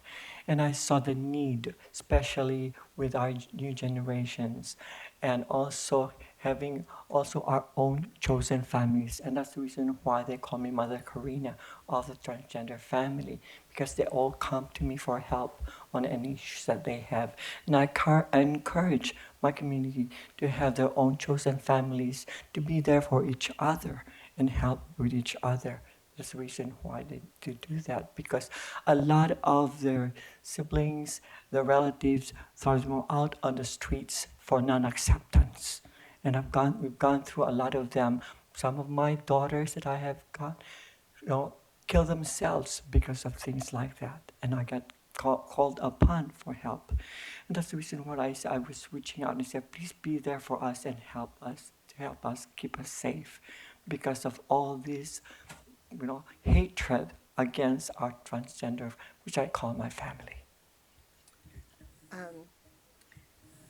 It's no secret that law enforcement and DMH receive quite of the largest budgets here in the county. And so I implore you to kind of use your budget and your financial planning around how those collaboration of programs to sustain better interactions with folks in the community.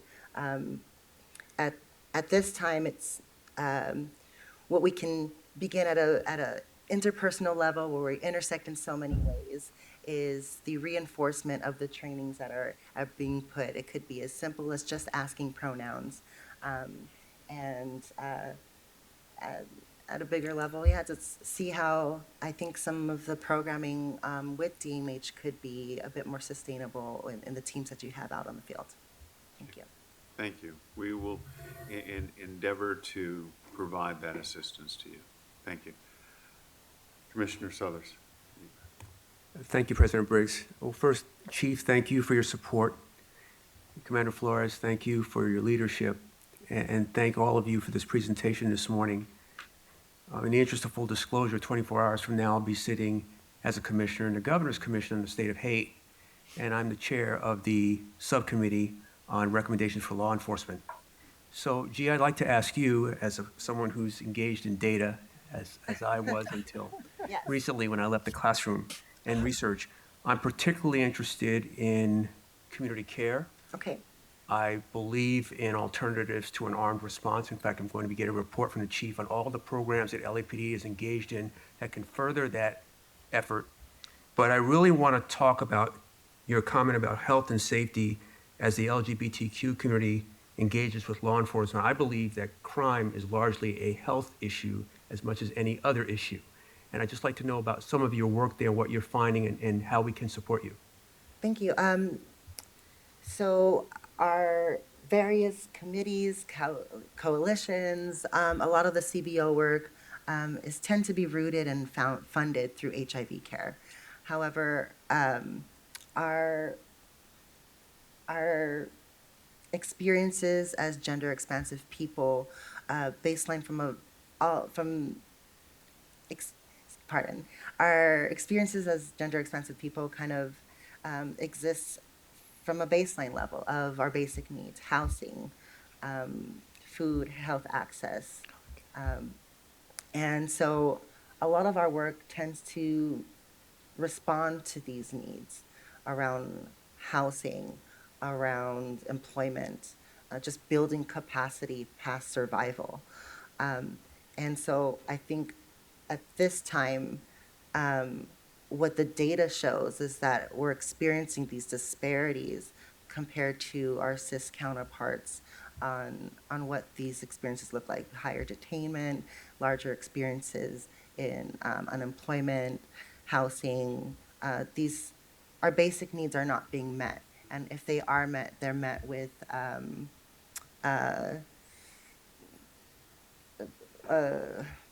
oh my goodness, they're met with baggage. There's things that attach where we'll have to go through misgendering. We'll have to experience a form of discrimination in order to experience help or aid, right? And so many folks just don't want to walk through the door. And some spaces that provide help have security that are, privately funded that don't go through trainings. We try to reach various forms of law enforcement through a sheriff department and probation department as well. And they're at different levels of capacity in terms of engagement with community. I applaud the LAPD in being the most proactive in inclusivity for community oversight. And I believe you should perhaps make a call to ensure that those systems as well continue to have better engagement. Yeah.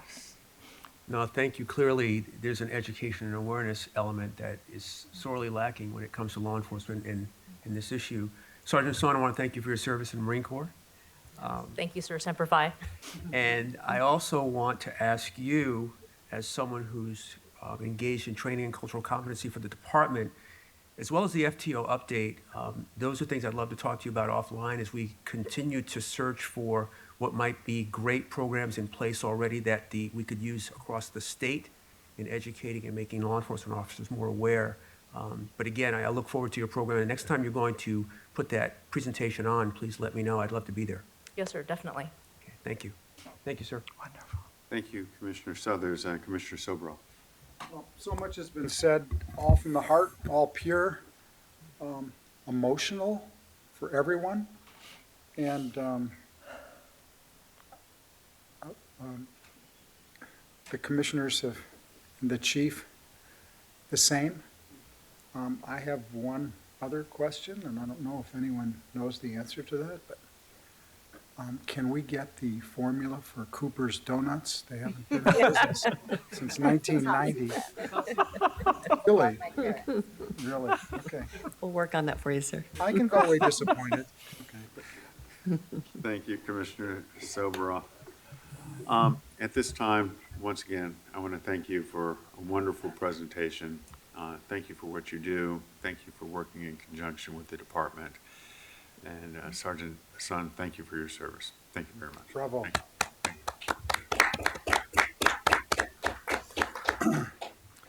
This time, we're going to go to item 5B on the agenda, the department and city personnel's verbal presentation with regard to the recruitment and standards for police officer applicants.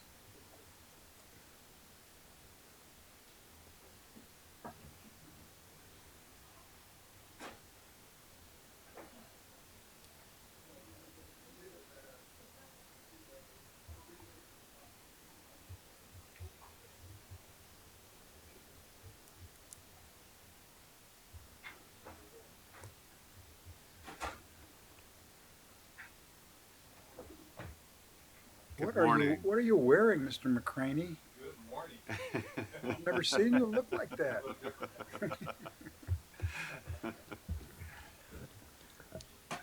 So, good morning. Good morning. The floor is yours. You're here to discuss the department's standards for police officer applicants in light of a relatively disturbing news story that appeared quite, in my opinion, one-sided on the Fox News Channel that had some allegations. But I'll turn it over to you as to how you want to go ahead with the presentation, and then we'll have some follow-up questions. Well, good morning, members of the Police Commission, Chief Moore, Mr. Inspector General, Mr. City Attorney, and Mr. T. Fank. I am Captain Robin Patillo of Recruitment and Employment Division. It is my honor to be sitting here alongside retired LAPD Captain and current Assistant General Manager of Personnel Department, Aaron McCraney, to discuss LAPD hiring standards and guidelines. As you said, in recent media reports, it has been suggested that hiring standards and guidelines have been either reduced or not adhered to. We are both here to assure the Commission that the process to become a certified candidate is more rigorous today than it has ever been before. The presentation today will discuss the aspects of the 7-step hiring process, the levels of review of the whole candidate. And with that, I will turn this over to Mr. McCraney. Thank you. Good morning. I think actually Chief Moore did an excellent job of responding to some of the things that were put forward. However, maybe I can go a little bit deeper. I can speak, again, I'm sorry, my name is Aaron McCraney, and as she mentioned, I'm formerly with the police department, but I still work for the city. I'm now the Assistant General Manager for Personnel Department. And what I'd like to do is probably go a little bit deeper into the process, into, important points to kind of address some of the things that were brought out. I want to begin with a brief overview of the hiring standards and guidelines and the distinction between the two, because so many times I think that people don't understand that and they confuse the two and they kind of just throw them all together. LAPD, in conjunction with the Personnel Department, work as partners in implementing the 7-step hiring process to identify the most viable candidates. The 7-step process includes several layers of review of candidates by staff, supervisors, and management. Candidate viability and suitability for hire is based on meeting the 6 background standards for public safety positions as set forth by the City of Los Angeles and based on the California Post requirements. The 6 standards are interpersonal skills, decision-making, maturity and discipline, honesty and integrity, setting and achieving goals, and records checks. These standards are publicly posted, and detailed definitions may be found on the joinlapd.com website under qualifications. The background standards represent an overarching view of the expectations of a law enforcement officer. However, it is the guidelines that provide direction for evaluating candidate behavior as measured against the background standards. In recognition of ever-changing laws and societal norms, LAPD and Personnel Department periodically meet, review, and update hiring guidelines. Decriminalization of marijuana or the passing of Senate Bill 2 are examples of events that may impact the selection process and become a consideration point for guideline evaluation. When applying the guidelines to the background standards, it takes a whole person assessment to determine who is most viable for hire. A candidate's whole person assessment may include the nature, extent, and seriousness of the conduct, the circumstances surrounding the conduct to include knowledgeable participation, the frequency and recency of the conduct, the individual's age and maturity at the time of the conduct, the extent to which participation was voluntary, the presence or absence of rehabilitation and other permanent behavioral changes, the motivation for the conduct, the potential for pressure, coercion, exploitation, or duress, and the likelihood of continuing or recurrence. All completed background investigations are subject to post regulations and receive biannual inspections. Deviations from the background standards will be identified as post violations and subject the department to potential loss of certification. LAPD and the Personnel Department maintain a strong record of adhering to the selection standards as governed by post. I now would like to address a few important points related to the hiring of recent LAPD candidates. I want to talk a little bit about focus on diversity. The LAPD's 2021 and Beyond Strategic Plan, Initiative A, calls for the strengthening of recruitment efforts to increase diversity among the ranks. The key activities were identify organizational recruitment needs to attract high-caliber candidates, engage candidates already in the hiring process, expand hiring of African-American police officers, expand hiring of female police officers, expand hiring of Asian American Pacific Islander police officers. Although there was attention placed on the recruitment and hiring of diversity candidates, there was never any implicit or explicit policy, procedure, or plan to disregard any demographic. Fiscal year 2022-2023, there was a total of 452 candidates that were hired. 13% of them were African American, 9% were Asian American Pacific Islanders, and 24% were female. These numbers reflect some noteworthy gains, but in no way did it meet the expectations of the department, nor did it interfere with the hiring of other demographics. I'll speak a little bit about the physical fitness qualifier. The PFQ consists of evaluating candidates' capabilities in the following areas. The maximum number of sit-ups can be performed in 1 minute, a 300-meter sprint, maximum push-ups in 1 minute, and a 1.5-mile run. POST does not require a physical fitness examination prior to hire. However, it is a department requirement that all candidates complete a PFQ while in the hiring process.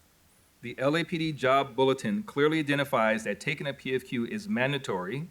However, the score is advisory only. There is no requirement that a candidate must pass a score of 50% or better to be hired. The PFQ is a tool to help candidates assess their physical capabilities and prepare them for success in the academy training. The 50% success mark was established in the pre-academy candidate advancement program as a goal for candidates to pursue, but not as a requirement for them to be hired. Once in the academy, POST requires all candidates to pass the physical fitness work sample test battery. That test consists of 5 elements: an obstacle course, agility run, a body drag, a chain link fence climb, a solid fence climb, and a 500-yard run. Over the last 3 fiscal years, the department has hired over 1,000 candidates, and of those candidates, not one was deselected for failing to pass the POST-mandated work sample test battery. Okay, now I'll talk a little bit about the written exam. After careful assessment, it was determined that the formally administered written examination, known as the personal qualification essay, was scored in a subjective manner, which led to inconsistent evaluations. In 2020, the essay was disbanded in favor of the multiple choice test. The objective of converting to a multiple choice test was to allow for an effective, efficient, and fair exam without rater bias. A review of the last 12 months of the multiple choice test as compared against the last 12 months of the essay exam revealed that 72% of the candidates passed the multiple choice test, while 85% of the candidates passed the essay test. Consequently, what that means is that the multiple choice test has proven to be more difficult to pass than the essay exam was. Polygraph examination. The polygraph examination is a tool utilized in the hiring process to confirm information obtained during the selection process. Over the past 12 months, 33% of all candidates that underwent a polygraph examination received a disqualification designation. All polygraph disqualifications prevent or delay candidates from moving forward in the hiring process. The primary reason for poly disqualifications was dishonesty. Of the polygraph examinations conducted in fiscal year 2019-2020, 15% were designated as disqualified. As compared against the 2 fiscal years between those 2 that I just discussed, it revealed that candidates were twice as likely to be disqualified at poly after the resumption of hiring as opposed to before the shutdown of hiring. A little bit about bad credit and debt. Candidates with financial challenges are not viewed in a vacuum, but also undergo a whole person assessment. In light of a post-COVID-19 pandemic world, it was recognized that many candidates may have experienced financial challenges such as education obligations, medical debt, or loss of income due to mass jobs layoffs. These challenges often were not necessarily a reflection of who the candidates were as a person, but a reflection of life circumstances. Whole person assessments are conducted to help determine whether a given candidate was financially challenged or financially irresponsible. Candidates who were financially challenged but not irresponsible were offered an opportunity to participate in a City of Los Angeles sanctioned financial literacy program. These candidates receive education and support to address their financial deficiencies and work towards attaining certification. The completion of the financial literacy course may be referenced by assessors to assist and determine the candidate's suitability for hire.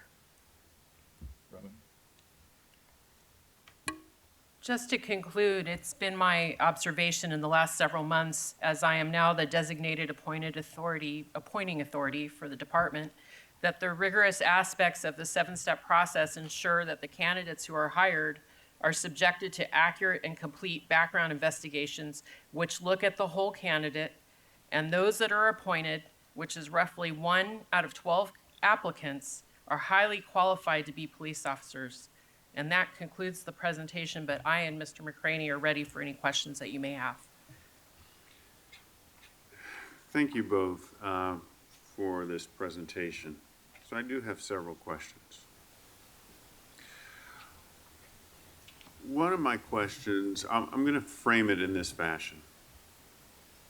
I hear this talk from others. I mean, there was one individual specifically named in that report who was a prior background examiner who claims that we've lowered ourselves in terms of our standards. But when you think deeply about it, this individual who did the background checks could have been responsible for hiring someone like a Rafael Perez in the LAPD.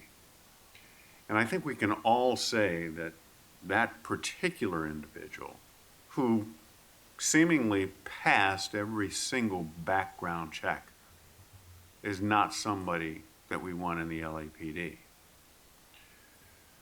So, but to hear him tell it, we need to go back to those days and hire that type of an officer. Can you speak to that in terms of where we are in terms of our recruitment of officers and what we're looking for in officers in a modern day approach to policing versus what the department has had in the past? Well, I can tell you that what it takes to get through this process today is far more grueling, far more difficult than what it ever has been in the past. And that's coming from someone who actually went through that process more than 30 years ago. The process that we go through, one being the polygraph exam, I mean, that is something that was not there in the past. The access to information that we have today is at such a higher level than what it ever been in the past, that there are things that we get access to that never would have been accessed before in the past. Just the whole process of this hiring that we do, there's no comparison at all. And I'm a little taken back and a little bit surprised, because a lot of times I hear it, you know, they said it when I came on, I'm sure they said it when Chief Moore came on, the current generation always, the previous generation always criticizes the current generation. Like, I've always heard, like, who are we hiring these days? And, you know, what kind of people are we bringing on? But I have complete confidence in the background system that we put in place and the vetting of these candidates. And I'm completely confident that we are putting through the best possible candidates that are coming before us. Thank you, Captain. Oh, you're Mr. McCraney now. So, you know, one final question before I ask Commissioner Suthers if he has any questions. Has the personnel department or has the LAPD manipulated the post standards whatsoever in order to get a candidate through and hire them? So again, you know, as I referenced earlier, is that we go through, and we just went through one last week, we go through inspections by post, and they review our background investigations. And if we were not meeting the post standards, we always work well above the standards, the expectations of posts. But if we were at any point we're falling below that, we would hear from post, and our certification would be subject to be taken away. So without a doubt, I am completely confident to say that no, there has not been any lowering of the standards. And I say again, we talk about, it's not, when people say standards, it's not really the standards they're talking about the guidelines, the things that we have to interpret what the standards are, right? And the guidelines do change, again, based on, like I say, many years ago, marijuana was a felony. That was a felony crime.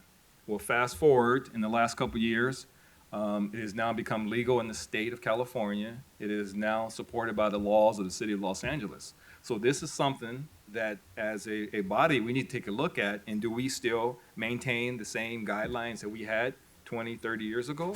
Or do we take a look at what's happening in the world today and make adjustments accordingly? And that happens on many, many different issues and concerns that may come up. So when someone says, oh, they changed they lowered the guidelines or lowered the standards, that's not a case. We haven't lowered, but we have evolved. We have moved forward with society and made those adjustments as necessary.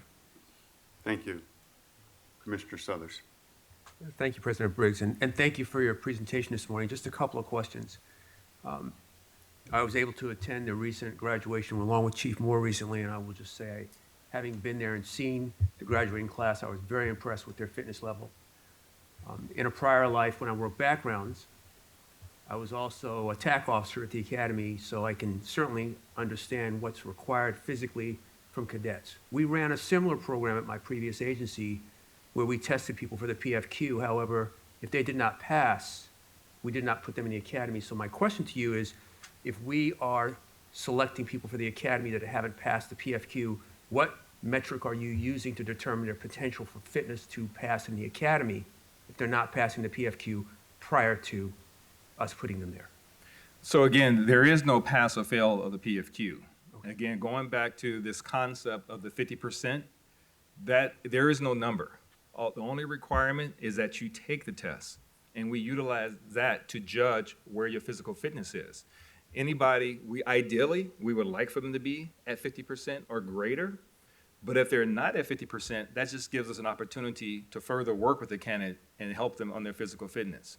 We have a very strong physical fitness workout program, the Candidate Advancement Program, and what we do in that program is that we prepare candidates for the regiments of the academy. We've even taken that a step farther. Along with that, we've included something else that if someone was having, we call it fit for hire. And if someone got stuck in medical because of their weight issues, that we specifically pull these people out and we tailor a program to them to address that. So that will cover nutrition, that will cover their aerobic exercise and things to help them lose weight. So again, the fact that somebody scored a certain number at any given point in the process does not reflect where they end up by the time they go to the academy. The PFQ may be taken once, it may be taken infinite amount of times. So someone could have scored, say, a 45% the very first day when they showed up and took their multiple choice tests, but by the time they got through the hiring process, they very well could have been in the 90% percentile. So again, too much attention is focused on this 50% number that never existed. That was just a goal for us and I was over, as mentioned before, as a commanding officer of Recruitment and Employment Division, and that is a goal that we put forward in our program for our candidates, just to give them something to put their eyes on to help them to be successful. And Aaron, if you would, thank you for being here today and for your decades of service in this area. But just for a point of clarification, when you go into the academy, the PFQ that is in the academy and the post standards as to what basic physical capabilities you have to have. You want to address that, or Capitello, there are requirements within the academy that in order to become a police officer, you must have the ability to perform the essential functions. I think you referenced it earlier with performance standards relative to the run, the climbing a fence, climbing a chain link fence, and so forth. And that's, the very good point about that is that when you look at, and the reason why I tried to show the difference between the PFQ versus the work test battery, two different things. The things that we're testing for in PFQ has nothing to do with what it takes to pass the post-exam. The fact that you can run a mile and a half, the fact that you can run a sprint, you can do a lot of sit-ups, you can do a lot of push-ups, may have no bearing on whether or not you can complete an obstacle course, you can do a body drag, you can climb a chain link fence, climb a solid fence, or run a 500-yard run. So again, the two were never meant to take the place of, one was never meant to take the place of the other. But let me expound on that, because you have to go back farther than Captain McCraney. Back in the day, as they would say, there was a physical qualification test. And what happened was over time, it was recognized that the run per se, or this physical activity, did not have a direct relationship to the essential functions. We have individuals who could scale a fence, and they could scale a fence much quicker and much more effectively than some of the fastest runners. They could pull a body drag because that's a direct relationship to a rescue and rendering aid in crisis situation that had nothing to do with the number of push-ups they could do. And so the transition in law enforcement over the evolution of time was really based on some military standards that go back decades and decades that were found to discriminate against people who were otherwise able to do the essential functions. And we work today with the PFQ to say good physical capability, overall strength and agility and cardiovascular health and so forth can set you up for a stage for success. But what unfortunately what's happened here is people who well understand the process, but have, frankly, on my view, a bias, an axe to grind because of perhaps demands of them that they were unwilling to adopt and evolve, are now unfortunately undermining the public's trust. The reality of the matter is that 50 years ago, 70 years ago, women had no role in policing as police officers. The height requirement only 50 years ago would prevent people below 5'7" from entering the organization. Gender expression would have resulted in them being removed from qualification. Those are just things that are within my lifetime. And as we move forward today, we see the body mass index tool or a mechanical testing of body fat as, again, perhaps another area that we need to evolve, because we're seeing individuals who have a BMI of, say, 30 being excluded from the city testing process, but yet, or not a BMI, but having a mechanical test actually overestimate weight because of weight distribution on an individual's body versus what their BMI is, which goes also to their relative fitness to be a police officer. So in these evolutions, what I'm respectful of is personnel department as an independent department holds this department very accountable that we're not going to stretch or move or lean on the numbers to achieve any recruitment goal. We will hire only qualified individuals that are representative of our communities. And the personnel department's role is to certify that and ensure that we're playing by the rules and we're holding it. And it's a partnership that we value. And I think that it also develops, again, police officers today that are unmatched. Today, whether it be financial transparency, the use of social media, evidence of any extremist group associations, those are areas that in decades past were not tested. They didn't exist. And they did create, by the absence of those tests and those examinations, did create problems within policing, whether it be within LAPD or across policing as a profession. So the rigors and standards today are reflective of the arc of policing, how we've learned about policing in the last 100 years. And I think that they'll always continue to evolve to meet societal needs and expectations. What I regret is that there are those within the industry, within the profession, that choose to undermine the faith and confidence of the public that we're not protecting that. And when we listen to them closely, we will see evidence of biases and prejudices and matters of what they see as police officers that are not consistent with what we see as a police officer.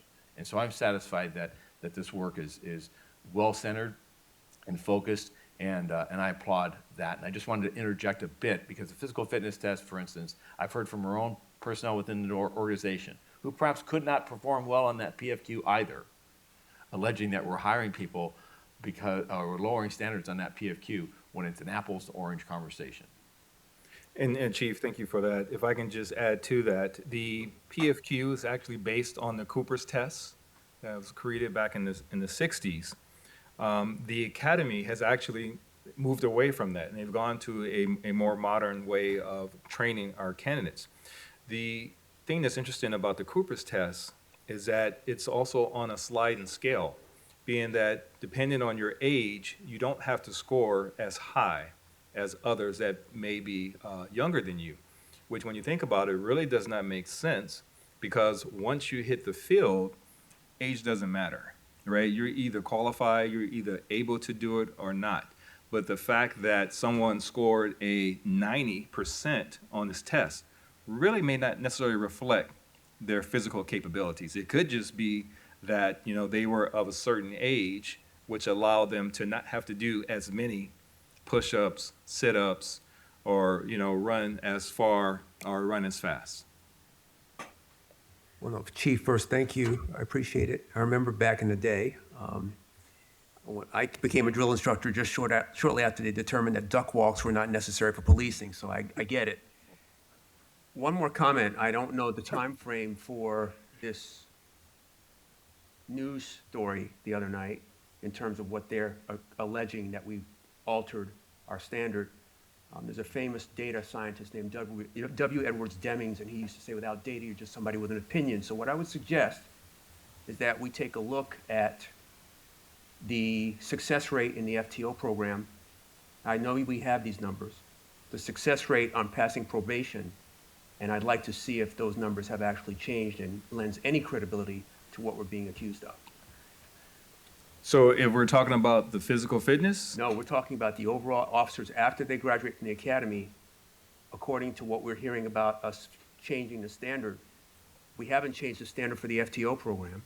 We haven't changed the standard for probation, nor have we changed the standard to be hired. So my point is, if we were lowering the standard for people who go in the academy, they would not get through the FTO program, and they would not get through probation. So I'd like to see those data points to see if, in fact, they're at least consistent or improving over time to push back against this allegation that the standard's been changed. And we do, Commissioner, we do track both the attrition within the academy. We actually look at the individual points of that attrition, what contributes to it, and we have also the attrition numbers for once you're out in the field, whether or not you pass probation. And let me also just add one other thing, because I've heard repeated reports about the organization and its standards and their adherence. And I spoke briefly about personnel department being the watchdog, if you will. Our packages go to them, and then Post works with the personnel department. But rules and accountability within the organization is also present. And in any instance in which an officer, supervisor, or someone within a training setting is accused or is believed that they are in fact not abiding by those standards, for instance, feigning a test or feigning not holding people accountable to the post standards, which say on a second taking of a test, you fail in that critical test, and everything, not every test in the academy is a post test, but in those second efforts, if you fail, you have to leave the academy. It's a very stringent rule, and that person is eligible potentially to come back, but adherence to that is an absolute. If we have a failure, it is going to be a personnel matter of a complaint investigation and consequences for that type of misdeed. So while we have the desire to to hire qualified applicants and to support them in a manner that allows them to achieve the necessary education, knowledge, skills, and abilities, those standards are there for a reason, and they're for the safety of our other personnel, safety of the community, and anyone who would fall short of that. Has there been instances of that in the past? Yes, there has. And when those instances are discovered, the department takes prompt and decisive action. It will not allow those standards to be bent or rounded in some pursuit of an academy graduation rate. No, thank you. So in closing, I would just say there's 3 data points I'd like to see. Success rate on graduation from the academy, success rate on completion of the FTO program, and success rate on passing probation after a year in service over the last 5 years. So, thank you. Can we get that information, Chief, in July? Oh, absolutely. Thank you. Well, would you like that in a report? Sure. Absolutely. Thank you. Commissioner Soberoff, any questions? I don't have any reason to believe or any that our standards aren't strict and aren't tougher, as you guys have said, than they've ever been. My concern is getting enough people interested in the job in the first place. And that's not your guys' department, that's other people's department, but is it? Oh yeah, it is. It is. Okay, well, you know that because you've been to the meetings. You've been to the meetings. But as standards go up, the number of qualified people out there go down, and also the other influences on people saying that are trying to go, we're an industry that's under siege, so it's harder to get candidates. I have faith in the system, and because I see, and as we all do, meet these officers that make it through. And I just want to encourage and continue to encourage our being a competitive police department in recruiting, in addition to being a great police department, but being competitive in recruiting. There are other issues: pay, cost of living, time it takes, the fact that part of this process is across the street and not in one area. So nothing more important. Thank you very much. If I can just add, when you look at the numbers, I mentioned that we hired 452, which is far short of what the stated goal was to hire. 452, even if you go back to the year before when we hit our height, which I believe was like 579, that number is not radically different from what we would normally hire. Right. And so this thought that, we are just hiring all these people that we shouldn't be hiring, we're hiring pretty much in the same rates that we have in the past. It takes probably almost 10,000 applicants to get to the 60 that we're trying to get to, that we have unfortunately have not. And that'll be a different discussion. You'll be calling me back for that too, I understand. But it takes almost 10,000 just to get to the 60. So that tells you there's a lot of weeding out that's going on in the meantime. This last class, we put together a class of 32, again, far short of where we would like to be. However, I can tell you that there were 87 packages that went through field investigations that were moved forward. Now, of the 87, only 32 were hired. So if we wanted to make the 60, very easily, we could have made 60. But we were not do it at the expense of the integrity of the process or do anything to endanger bringing in people on this job that should not be on. Well, So speaking of the process there, Mr. McCraney, you're across the street now, you're not here, and I always used to complain about what's going on across the street, but not here. Now you're over there. You can't answer this question, but how are they doing? here's the thing, I think probably the most valuable lesson that I've learned over the couple months that I've been there is that the people that are part of the process there care about this just as much as those in the LAPD does. They have a lot of pride and they want to make things happen too. The problem is that it is very tough. When I mentioned 10,000 to get to 60, it takes a lot of work. And there are many layers of review. So I could have gone so much deeper. When we talk about the 7-step hiring process, well, it's not just one person that looks at something and makes a decision. There are several layers of review that occurs at each and every step. So by the time that candidate makes it to the academy, there has been considerable amount of study and discussion and decision-making as to whether or not that person makes it to the academy. So again, I'm confident that between the partnership between the Los Angeles Police Department and the Los Angeles Personnel Department, that we're putting out the best viable candidates that we can have. Now, I will say that we are challenged, as a nation is challenged, with the workforce today, right, which is very different than it has been in the past. I always say that when I came on the job, my generation kind of looked forward to being somewhere for a long period of time, getting the pension, having that long career, whereas we see today that many of today's generation are not so much concerned about the future, they're more concerned about today. They're more concerned about the work-life balance, and they're more concerned about, how can this benefit them in this moment? They are not necessarily looking at things as a career. They look more as a job. And it's just unfortunately that, we recruit from the general population, and so we're subject to dealing with those same people as any other industry does. And then, it used to be that the military was an automatic. You're in the military and you just step right over to become a police officer. Well, I find that even the military today are challenged with these same circumstances, and they're having a tough time to recruit and get people to stay for extended periods of time. So it just kind of moves forward for the police profession also. Seems like we've got as good a team now, and as good an opportunity now that we've had since I've been around, and I pray that we take advantage of it, and the winds are at our back a little bit. Thank you very much.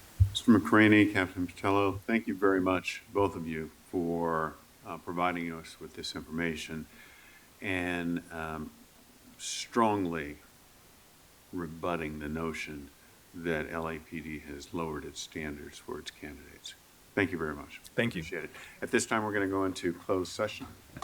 The Board of Police Commissioners will now recess into closed session to discuss items number 6A1, 2, and 3 in accordance with Government Code 54957.